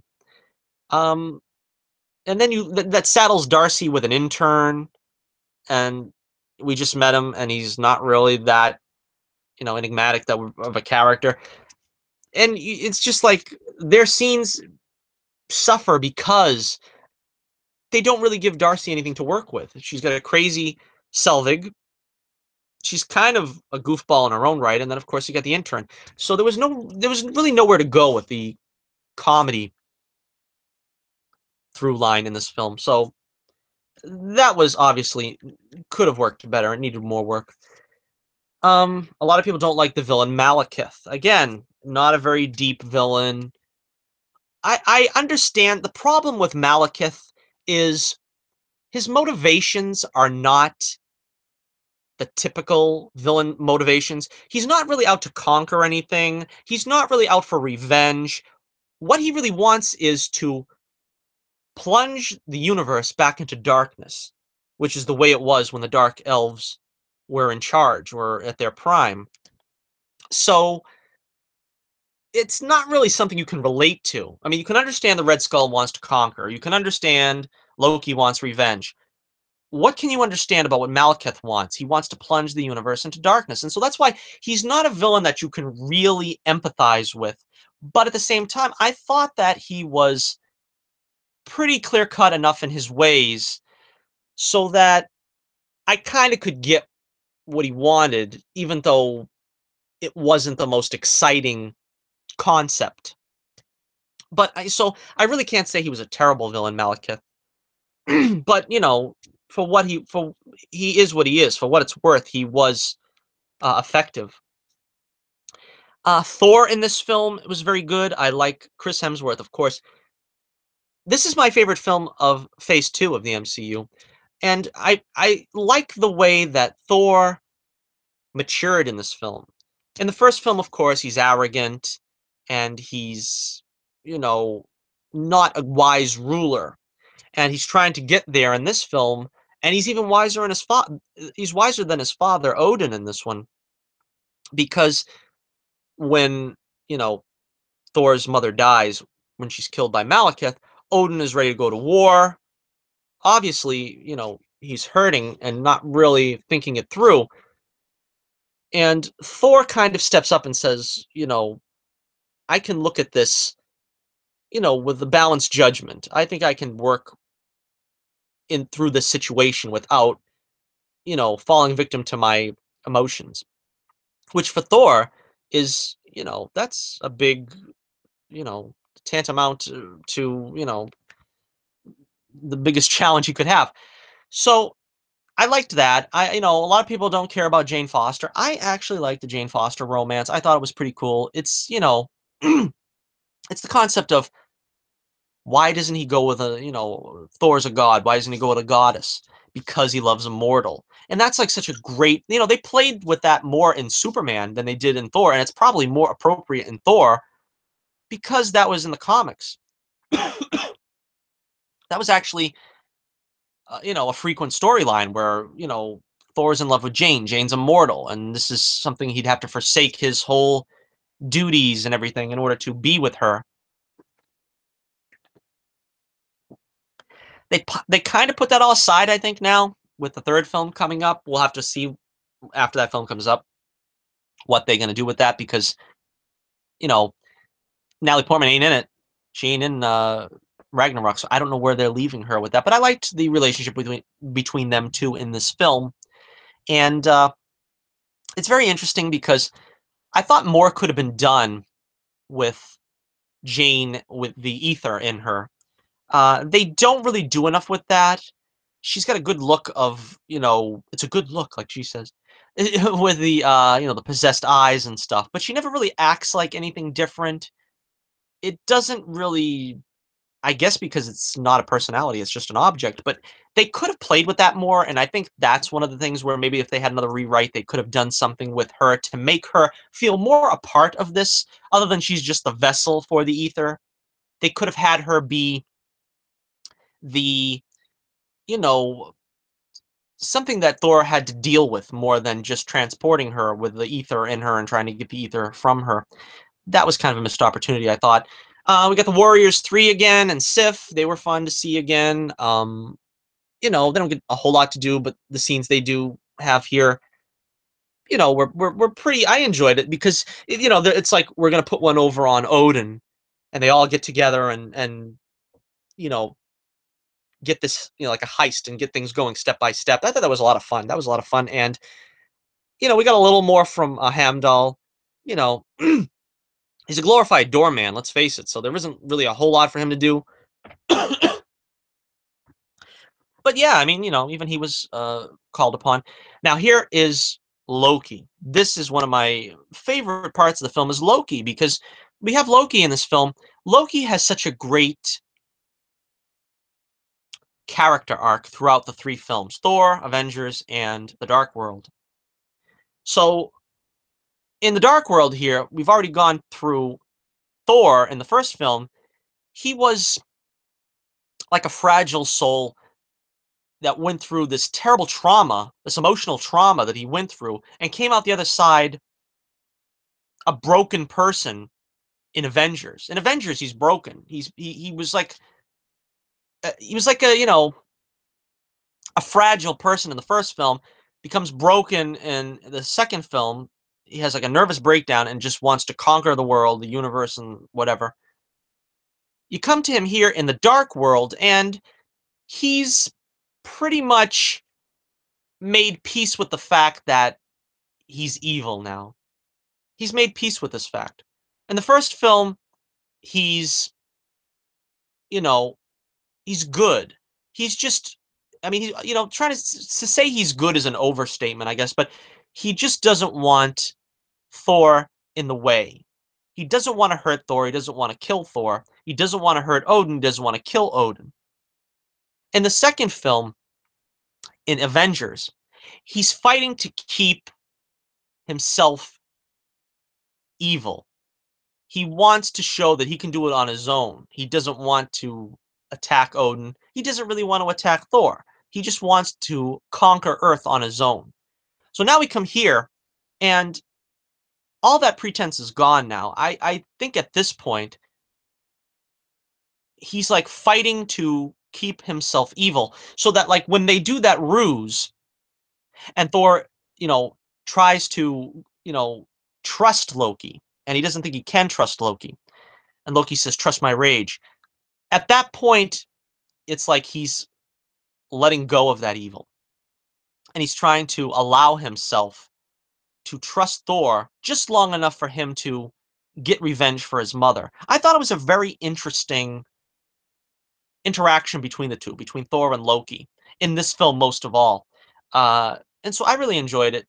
So, I put it up on my list much higher than everybody else. I think if you haven't sat through this one in a long time, sit through it again after thinking through what I've said. Maybe you'll see a different spin on it and you'll maybe enjoy it a little bit more because everyone has this one at the very end of their lists. And while I can see, like I said, there's a few problems, obviously, with the comedy with Darcy and stuff like that. But, I do think that there's some themes here between Loki and Thor. Like when they pull that ruse on Malekith. Also, when and like I said, and then Loki fakes his death. It's a very complex relationship they have that I enjoy a lot. Also, I got to give props to uh, Scourge, I believe his name was the henchman of Malekith. He was just great. I love that action scene between him and Thor. They had a couple of action scenes that were quite good in this film. I mean, the action wasn't at fault. You have the opening scene as well with the Thor and the rock creature that was a homage to the original Thor comics. So some great action. There was some good humor as well. So that is my number 7. Check it out, Thor: The Dark World. All right, so let's move on now to number 6. And boy, we are going on and on and on here. Here we go. Number 6, we have Iron Man, the original Iron Man, the one that started it all. Yes, Iron Man. So, yeah, so this is the one that started it all. Now, I think you're going to come to find that in this countdown, I really love my origin stories. I love my origin films. And this is one of the best origin films ever made. I feel bad that it's probably not up higher, but I think with all the other movies that have come out over time, it got pushed down a little bit more. But, it's a great movie in its own right. Love the origin. They did a great job with the origin. Of course, like I said, now it would probably be a little too politically incorrect to have the early villains be, you know, the Middle Eastern terrorists, the Ten Rings. But they went there here, and it was pretty good. They drop it, like I said, in the Iron Man 3, they drop it. They don't keep it going because they don't want to rankle people that are, going to read political things into it. So they try to act like the Ten Rings really wasn't that big of a deal. But you have Ironmonger as the villain here. Jeff Bridges is great. I think I would say he's one of the better villains in the MCU. I mean, a lot of people complain about the villains in the MCU. Ironmonger was great. I mean, I had no problem with him, and Jeff Bridges gave a great performance as a very shifty character here. Nobody could really trust him. Tony certainly couldn't trust him, and as far as the origin goes, the origin was great. When you see him building the suit, coming out of the cave, seeing the growth of Tony Stark from you know reckless playboy into superhero status. So I mean, it's just step by step. That's what's so great about the origin of this film is it's step by step the origin of Tony, and you get to see him making the suit, and the fun to be had with seeing him crash and burn a couple of times until he gets that flight uh, accurately. He gets that correct. It's just great. It's just fun to be with him on this journey, Tony Stark, more than any other Iron Man film. And that's why it's the best of all the Iron Man films, but it's fun to be with him on this journey as he, you know, makes good on, what Yinsen gave him, which was another chance at life. And you get that sense that that's what gave him the, the impetus to change his ways. Also, like I said earlier, we have Rhodey, this time played by Terrence Howard. He originated the role, of course. The thing between the both of them, between Terrence Howard and Don Cheadle, I felt that Terrence Howard played a more convincing military man. I could see him as Colonel Rhodes a little bit better for some reason. But I think more importantly, Don Cheadle played a better best friend for Tony. maybe it's just the way it was written because you could see the banter between Robert Downey Jr. and Don Cheadle more. And when it comes to Terrence Howard, he was more the disciplinarian sort of to Tony in that first film. He's like telling him, take this seriously and all this and that when Tony is still like a party boy. That's why I think maybe Don Cheadle works a little bit better. It's two different interpretations of it. It's not, you know, one's not right and the other's not wrong. We also have Pepper Potts, who was great in this one, Gwyneth Paltrow. Um, I really like the relationship here because, again, it's not really a romance. This is the way that Green Arrow and Felicity should have been for a long time anyway, where, it's, will that be all Mr. Stark? That'll be all Miss Potts. There isn't a romance right off the bat. There isn't even a hint of a relationship right off the bat. There is just Friday, and you wonder why they aren't closer together and why they don't get together.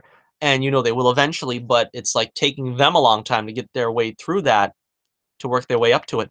And that's what's fun about it. I really enjoyed that because it's not rushing it down in your face too fast to get on with this romance. They take its time. They take their time. Also, of course, we have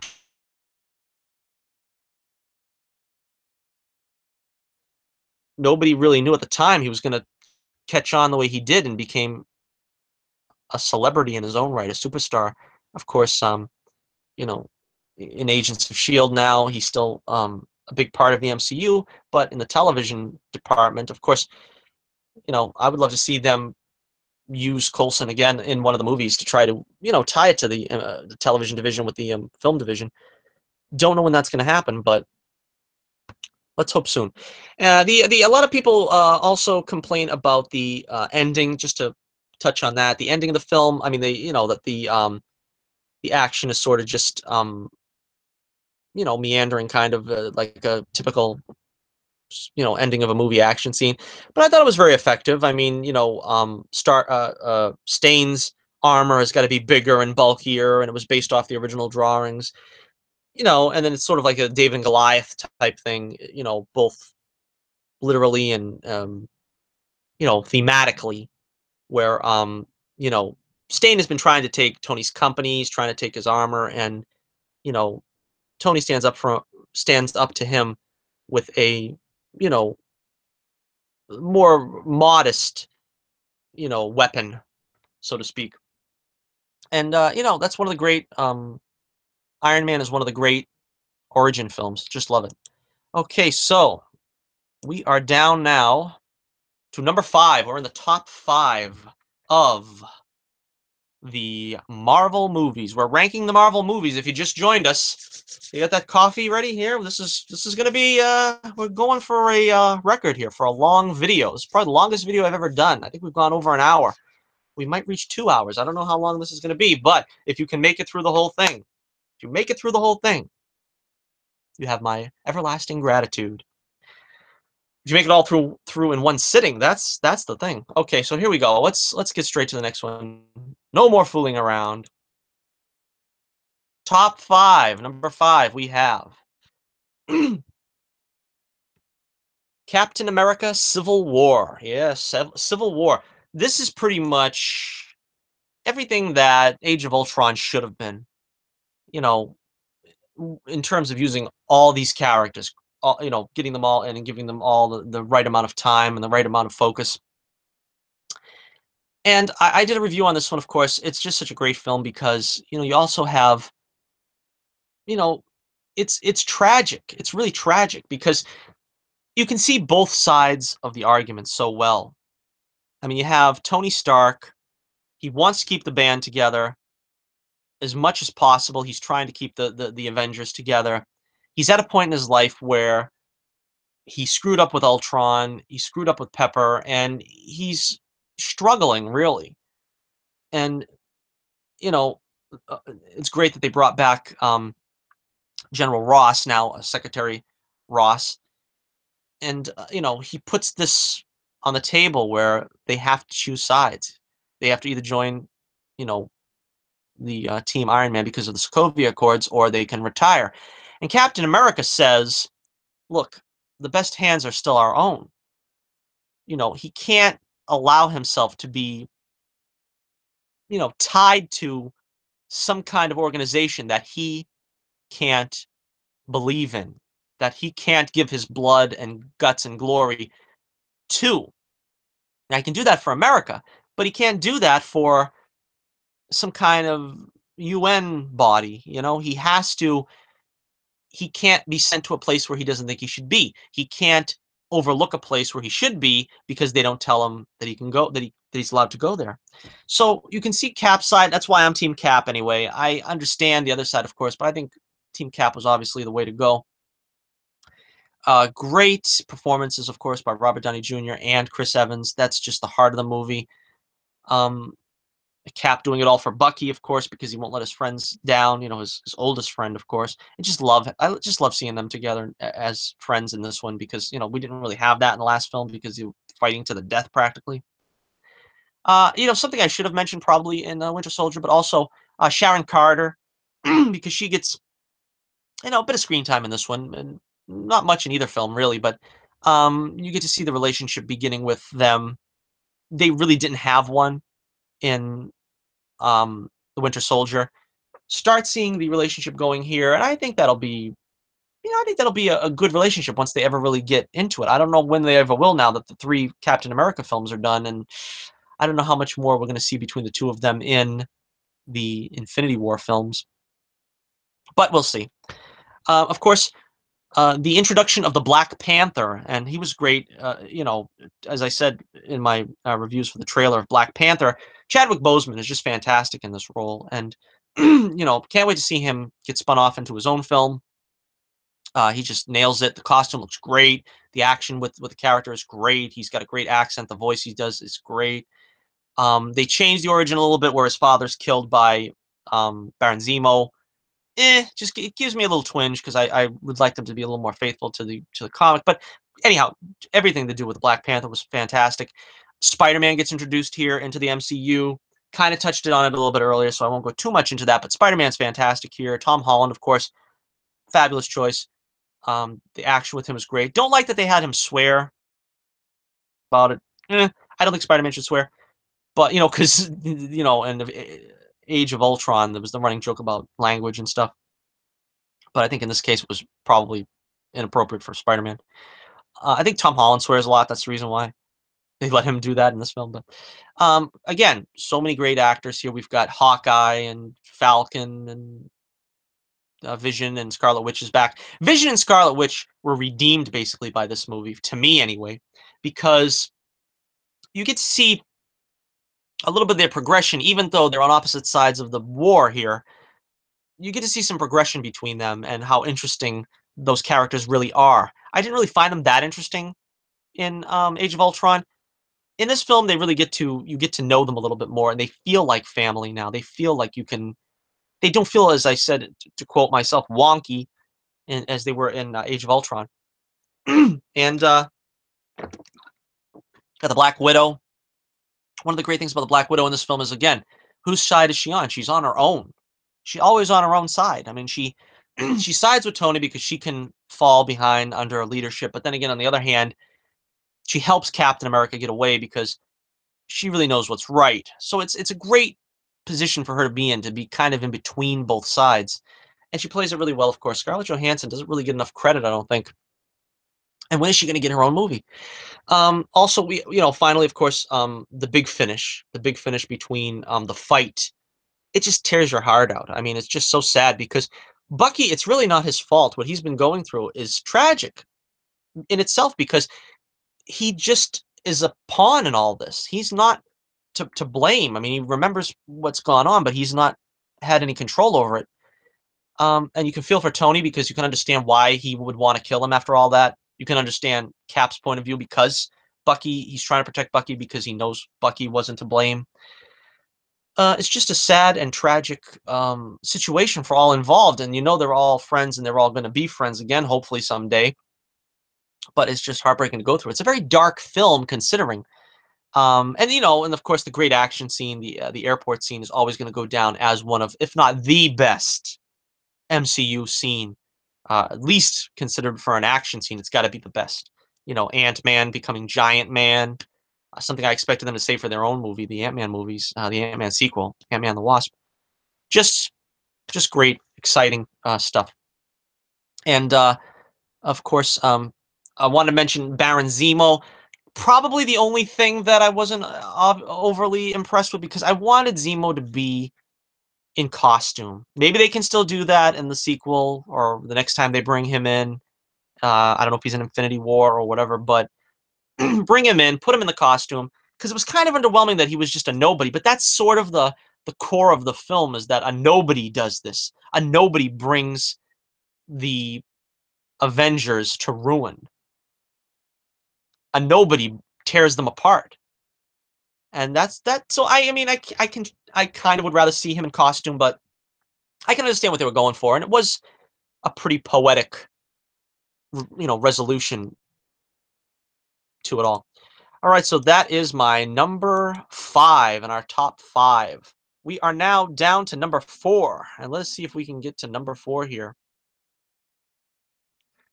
Number 4 on our list.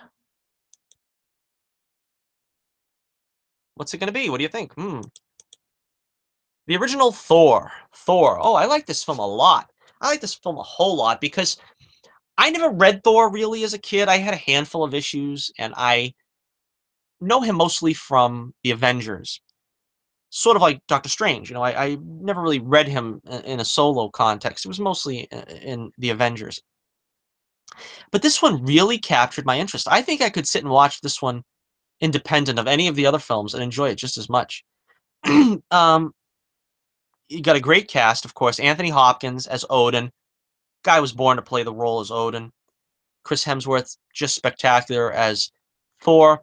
Fish out of water stuff was just hilarious with Thor coming to Midgard, which I wish they would have called it Midgard a little bit more, but Thor coming to Midgard. The relationship with him and Natalie Portman, as I said, I bought it. I thought it was great. It was like a mortal would be the one that Thor would fall in love with, and it's opposites attract, and you can just see it in this film. And the way that she looks up to him is an old fashioned kind of trope, and I think that's the reason why it doesn't work for a lot of people. If you watch the original Superman with Christopher Reeve and Margot Kidder looked up to Superman. And that is kind of what we have here with Jane. She looks up to him and admires him for being greater than she is. And I think a lot of SJWs don't want to see that in a film. They want them to be equals. But I think, she still gets fed up with him and puts him in his place in a couple of times, both in this film and the other film.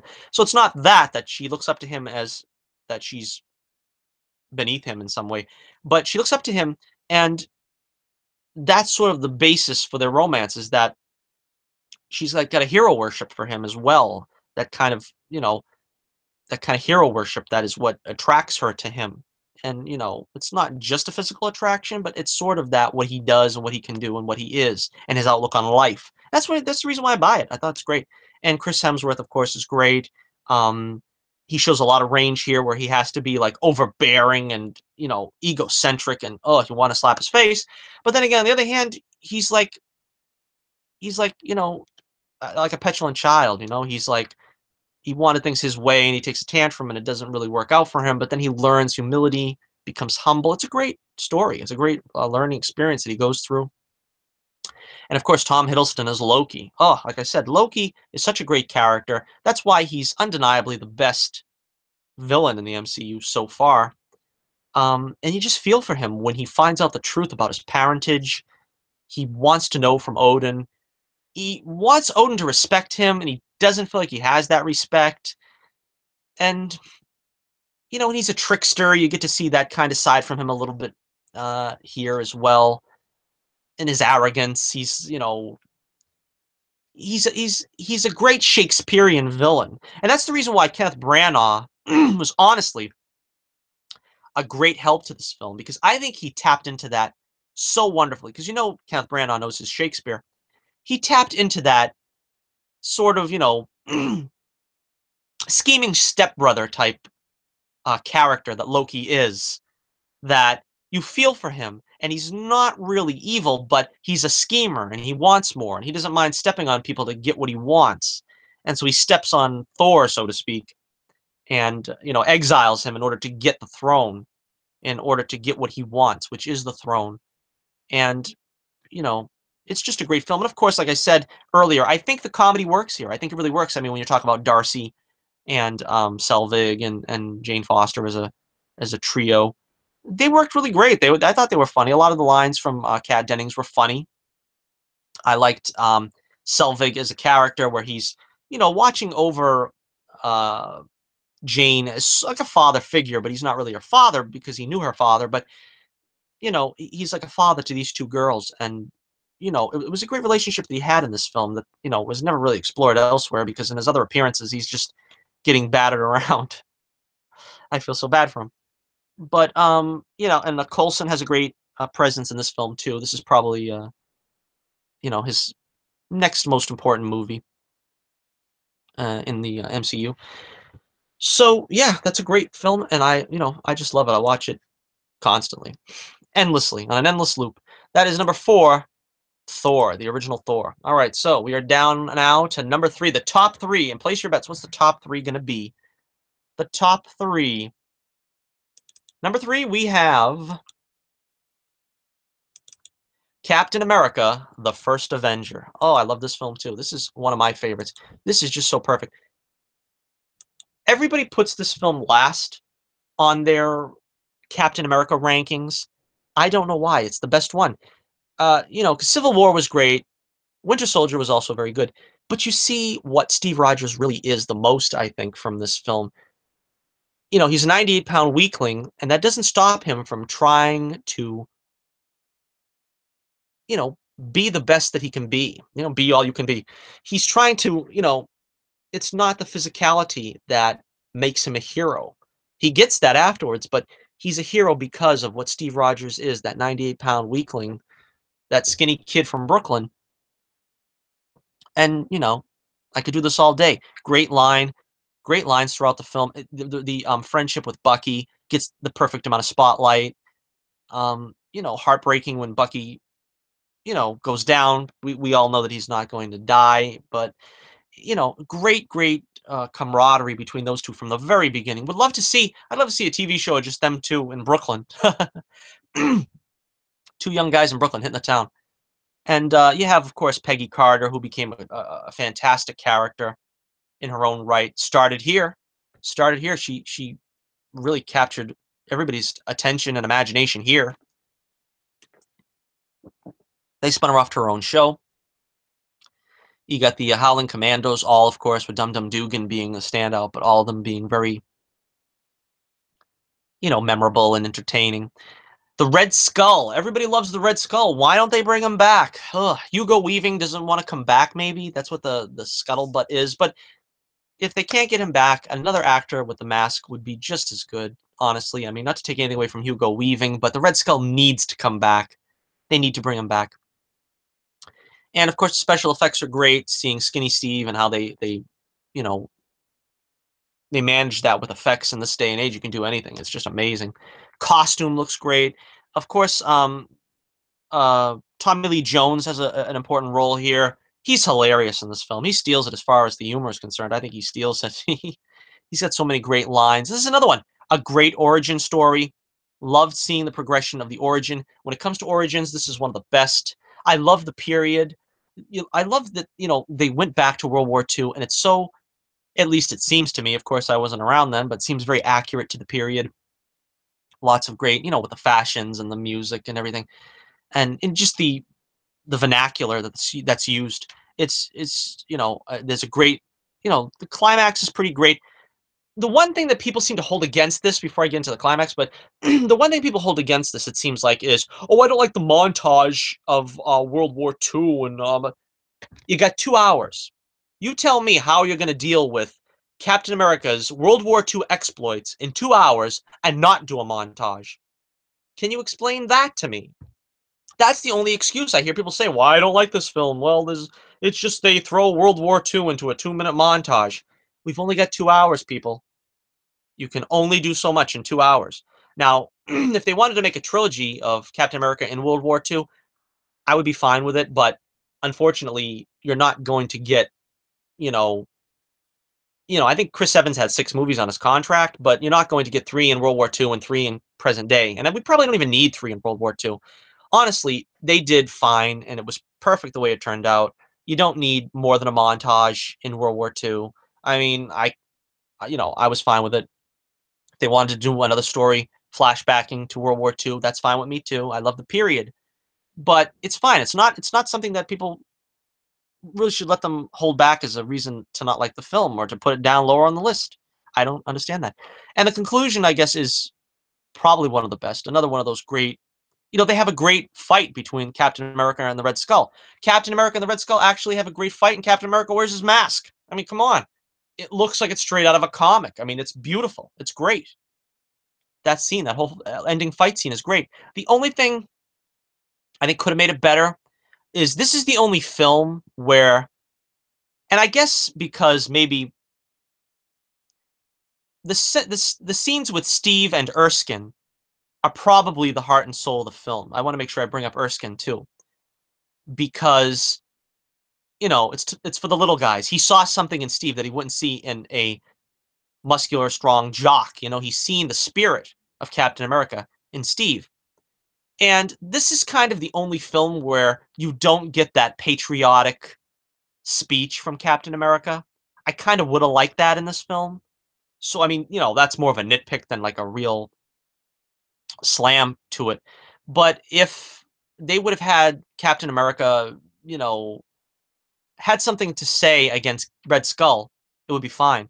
It would be better. Because I remember watching the film, and I remember with my brother the first time we saw it, and he said, well, Captain America doesn't really say anything to the Red Skull, because the Red Skull's going on and on about, you wear a flag on your chest and you think you fight the war of nations.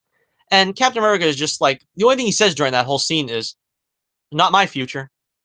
And, I guess you don't want it to get hokey where you're, having Captain America speechify in the middle of a fight, but had he said something there, something patriotic, I think it would have been probably a little bit more effective, other than him just being, fairly mute during that fight. But anyway, and then the final scene, of course, where Cap is, he's the guy that makes the sacrifice play. He's putting the plane down in the ice. Perfect scene, perfect ending for the movie, and Peggy is there alone, and he ends up crashing it into the ice. Comes back in present day. Just a perfect movie and a great origin film. All right, so that is film number 3 in our countdown. And we move on to number 2. What is the number 2 film? The number 2 film on my countdown list? We have The Avengers. Oh, yes. One of the all-time great movies. Probably the all-time great movie, okay? Let's just put it this way. Apart from maybe the, the Donner Superman and Superman 2, because Superman 2 is, a more complex issue. We'll talk about that some other time, where there's a Lester version, there's a Donner version, whatever. Barring those two, this is probably the greatest superhero movie. Um, I might also throw in Raimi's first Spider-Man on that, but just to do a top 5. This would definitely be in an all-time superhero films. This is just great. Nobody thought it could be done. Nobody thought we could lead up to this. We led up to this after all that time. Perfect movie, where we got all the characters together. You get to see them interacting. Some of them, when because they fight when they first meet. It's done naturally. It's not something you can't buy, because you got to understand how these guys don't know each other the way we do. We know them, and we know what to expect from them, but they don't know that from each other. So when they have the little skirmishes at the beginning, it's just great. And Hawkeye, of course, also is kind of missing in action here. He gets introduced in Thor, but Jeremy Renner's great in the role. We finally get a bigger role for the Black Widow. Still don't know why she don't have her own solo film. But like I said in the Iron Man 2 review, we also get to see her in her element finally at the beginning of the film when she's trying to get information, and it was like a seduction gone wrong, and she's about to get tortured, and she can take all that stuff because that's her job. she really steals the show in this film, The Black Widow. This is basically her film. And her scene with Loki is probably, again, one of the greatest scenes in the MCU, canon, because she just owns that scene, and her and Tom Hiddleston, of course, both of them. But the way she plays that scene and plays that deception on him, that is the Black Widow. That is truly the Black Widow. We don't see enough of that between this film and Iron Man 2. It's the only time we do see that side of the Black Widow, and that's why she needs her own solo film. Or they need to actually give her something espionage-ish to do in some of the other films that are, still on her contract. Probably not going to see much espionage in the Infinity War films. Want to touch on briefly, we've got Mark Ruffalo as the Bruce Banner in this one as the Hulk. I love the Hulk, one of my favorite characters of all time, and he does a great job in the role. This is the introduction of him in the character. Just great stuff between him and Tony Stark, because this is the way the Hulk is meant to be portrayed. Like I said, he is not a team player, and that's why when Tony says to him, "Well, maybe you'll be suiting up with the rest of us," and Banner is like, "No, that's not the way it works. I don't get a suit of armor." And you can really see the pain that he's going through, um, Banner in this one, and in the Age of Ultron, I think you didn't get to see that kind of pathos from Banner as the Hulk. He kind of accepted it at that point, and they wanted him to run off with Black Widow. It just didn't work. We've also got the in that film it didn't work. Here it does. The role of Hulk. Um, Here we've got Thor. He's closely tied to the plot, of course, because Loki is the villain. Loki's got the Tesseract. Um, like I said, Loki again does a great job evolving through each film, and Thor going after him in this film, you know, it was a natural progression of things, and how now Loki is broken.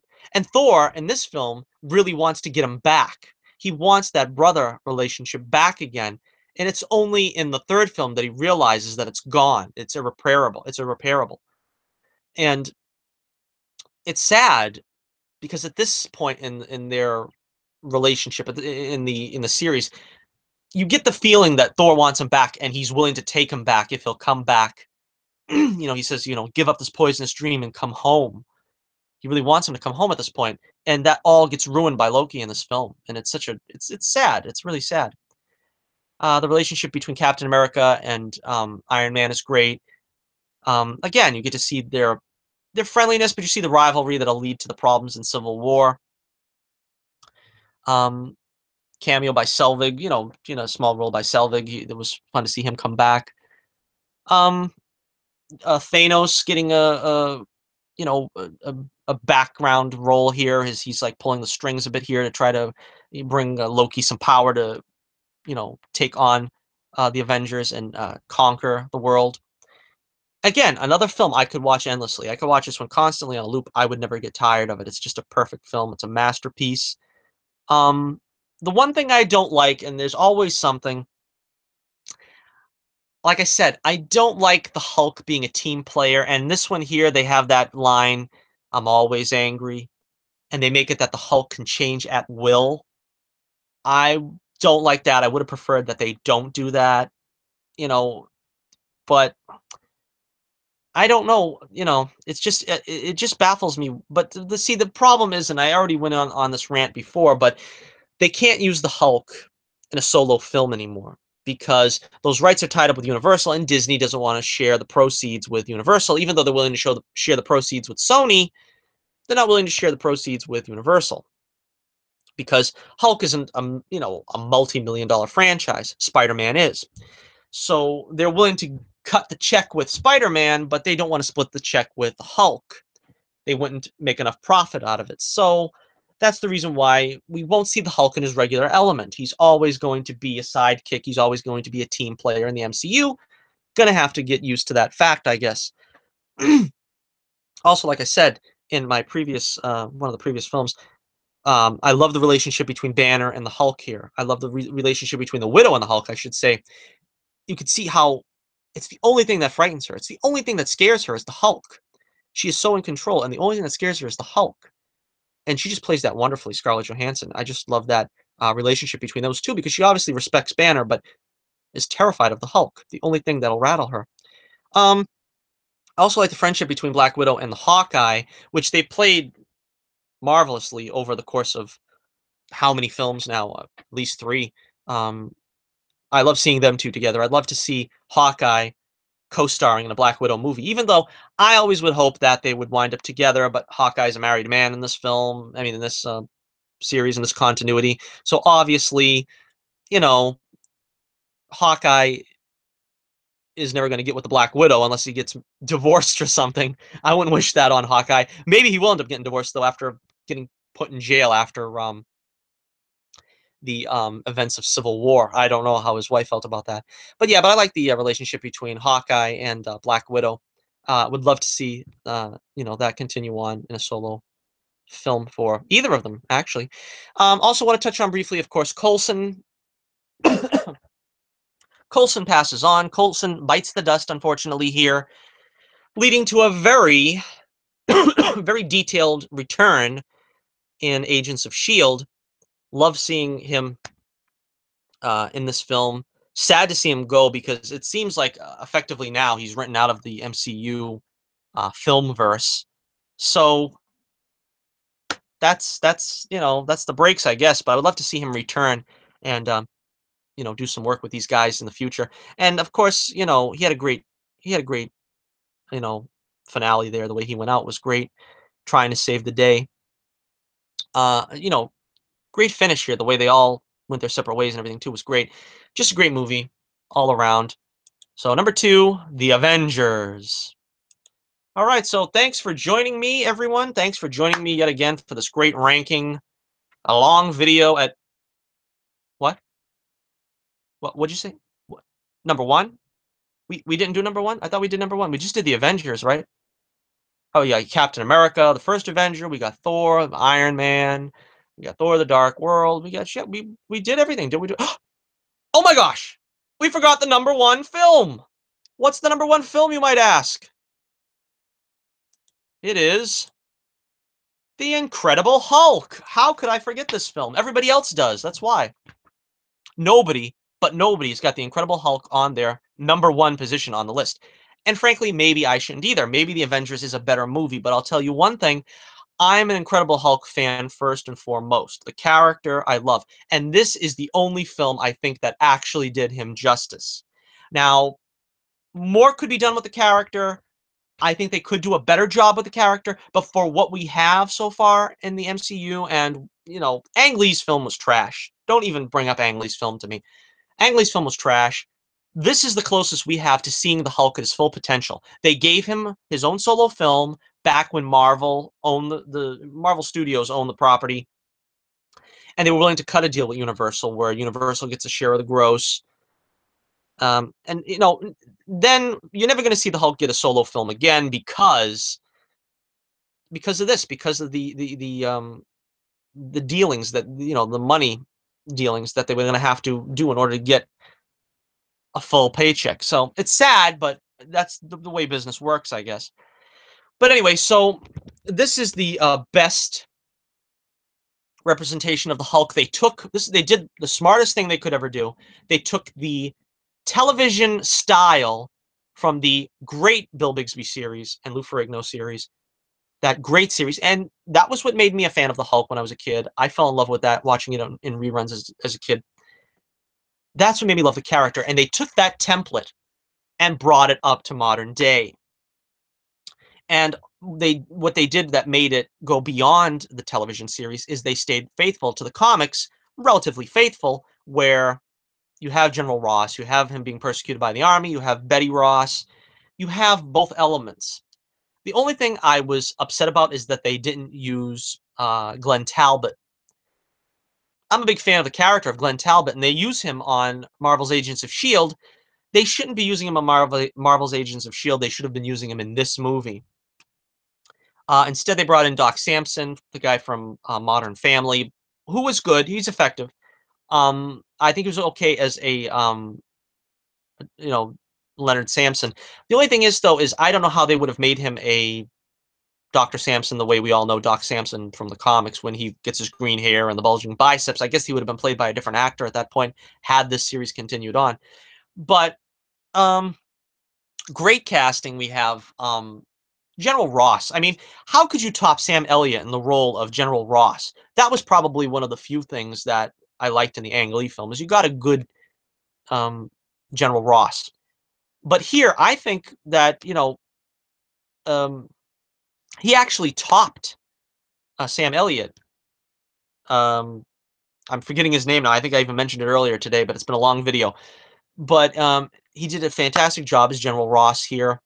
Um, Liv Tyler, I probably would have preferred seeing, you know, Jennifer Connelly come back, but this isn't a sequel, so they didn't want to confuse people. But Liv Tyler was good. I thought she captured Betty Ross. One of my favorite relationships in all of the superheroes is the Betty Ross Bruce Banner relationship. That was another thing that upset me about the relationship between Black Widow and Banner is they completely neglected Betty Ross that they set up in this film. They just wanted to forget her and sweep her aside. That's terrible. They should have never done that because Betty Ross is a very integral part of the Hulk's mythos. They shouldn't have written her out at all. They should try to find a way to put her into an Avengers film. But I suppose the difficulty is trying to put some of these ancillary characters into these movies and not have it come across as a Hulk solo. I mean, time will tell if the Hulk's um, appearance in Ragnarok is going to, you know, just be a brief role, or is it going to be, only time will tell. But so anyway, we have Edward Norton as Bruce Banner. I thought he was great. Um, do I like him better than Mark Ruffalo? Maybe. It's tough to tell because the role is being written here the way it should be written. And Mark Ruffalo has only had one film where he's had to, you know, play Banner accurately, and that was the Avengers, where he doesn't want to become the Hulk. I'm gonna just call it a draw because I like both of them from the Avengers and the Incredible Hulk, the way the Hulk was played. But this is the way the Hulk is supposed to be represented. The Hulk is supposed to be a misunderstood monster. The scene with Betty in the cave, that just scratches the surface. That should have been a longer theme in the film. They're still using the Hulk, at this point anyway, as more of a representation of Banner's subconscious. They're not using him as his own personality, although they did, in fairness, use his voice a little bit in this film, and that was something I've been waiting to see. I think this is the only film where you hear the Hulk speak. Well, in Avengers, he says "puny god," I think, but I mean, in this film, he has a few lines. He doesn't say Hulk um, uh, leave Hulk alone, but he says leave me alone. I don't know why they couldn't let him say leave Hulk alone, but he says Hulk smash. We get to see a little bit of character in the Hulk, something that's been missing in all the other films. So as a Hulk fan, that's why I prize this film first and foremost.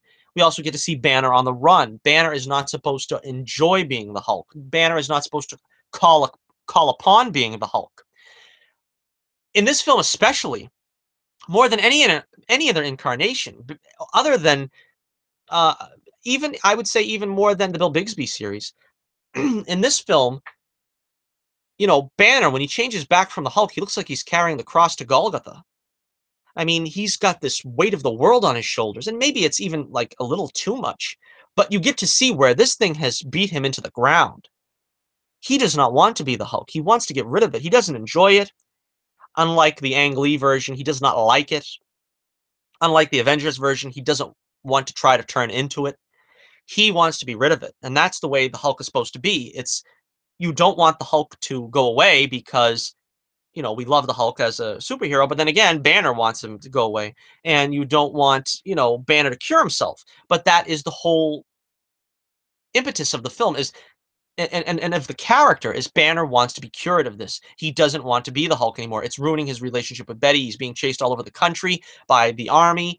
You know, this is the Hulk, pure and simple. This is the purest and simplest form of the Hulk we ever had on screen, the most accurate, so to speak. In my heart of hearts, I'll probably always love the Bill Bixby TV show the most as an incarnation of the Hulk. But this is probably the most accurate. Where you have General Ross, you have Betty, and you have a Hulk that speaks somewhat. You have him still trying to cure himself. You have him still on the run, Banner. You also have villains in this film, which is something that the TV show didn't do really. Gamma-powered villains, which is the Abomination.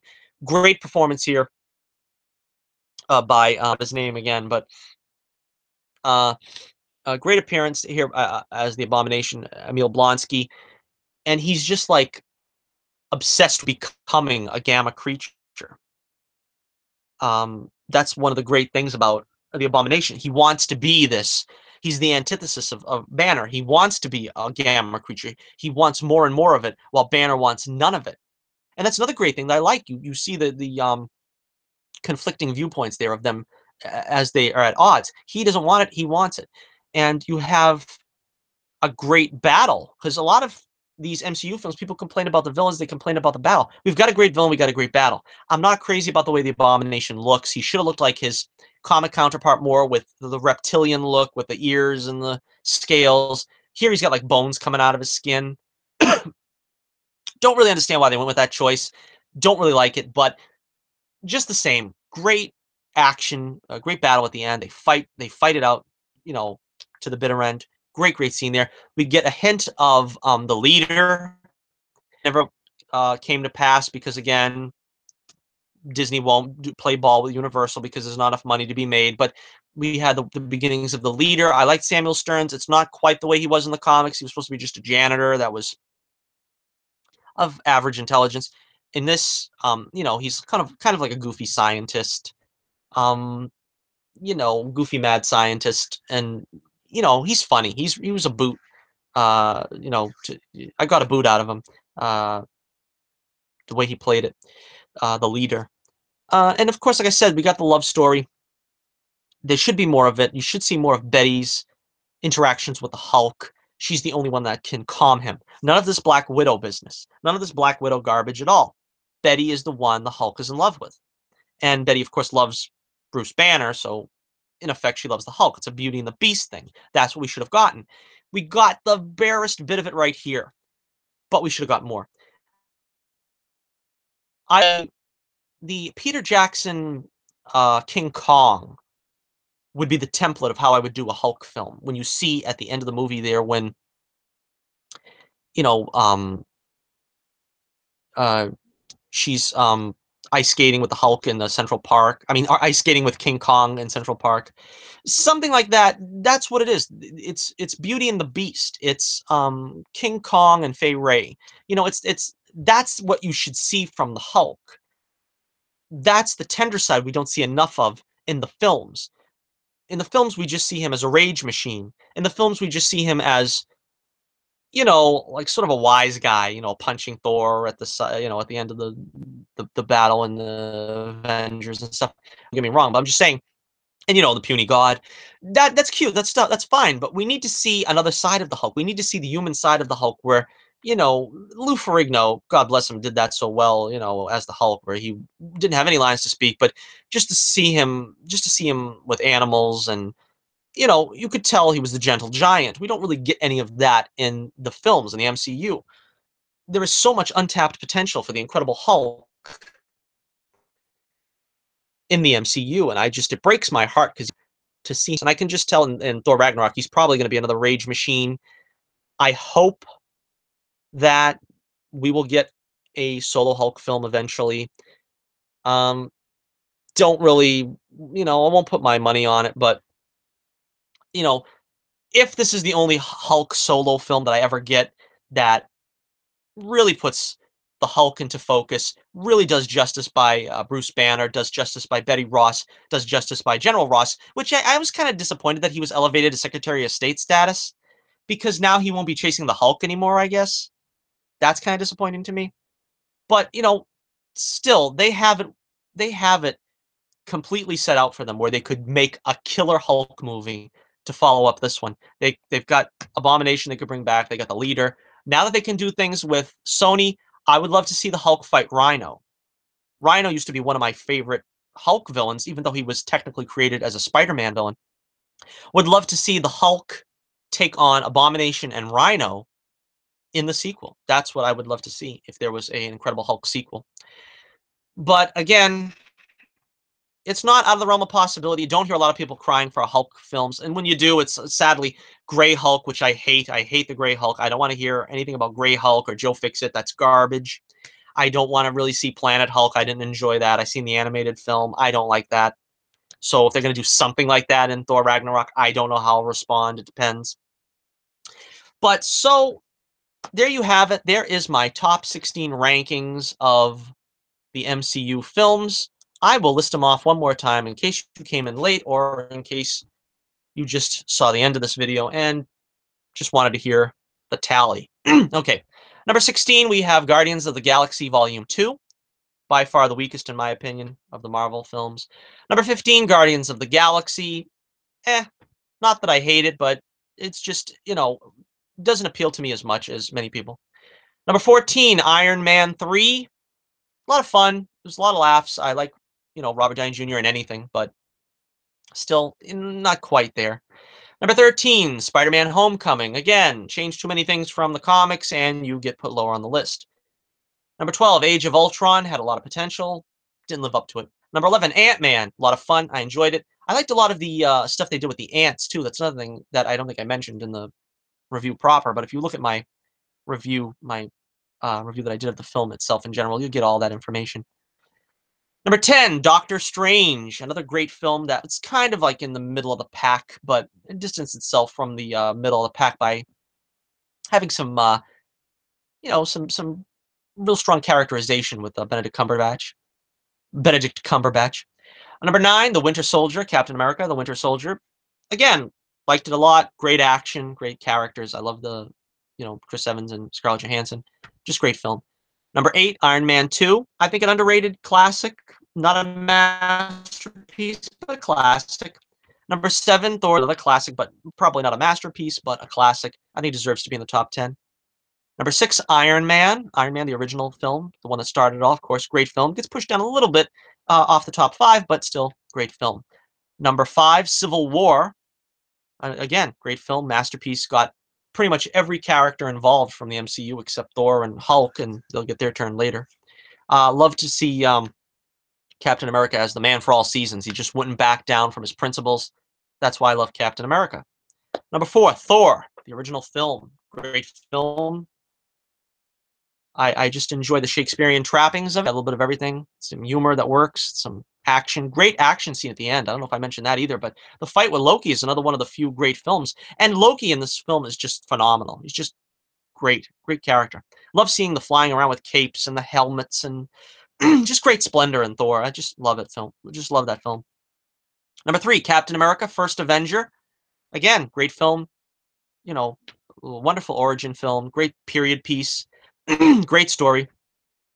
I just love it. Number 2, Avengers. The original Avengers, probably one of the greatest superhero films of all time. You can't really beat it.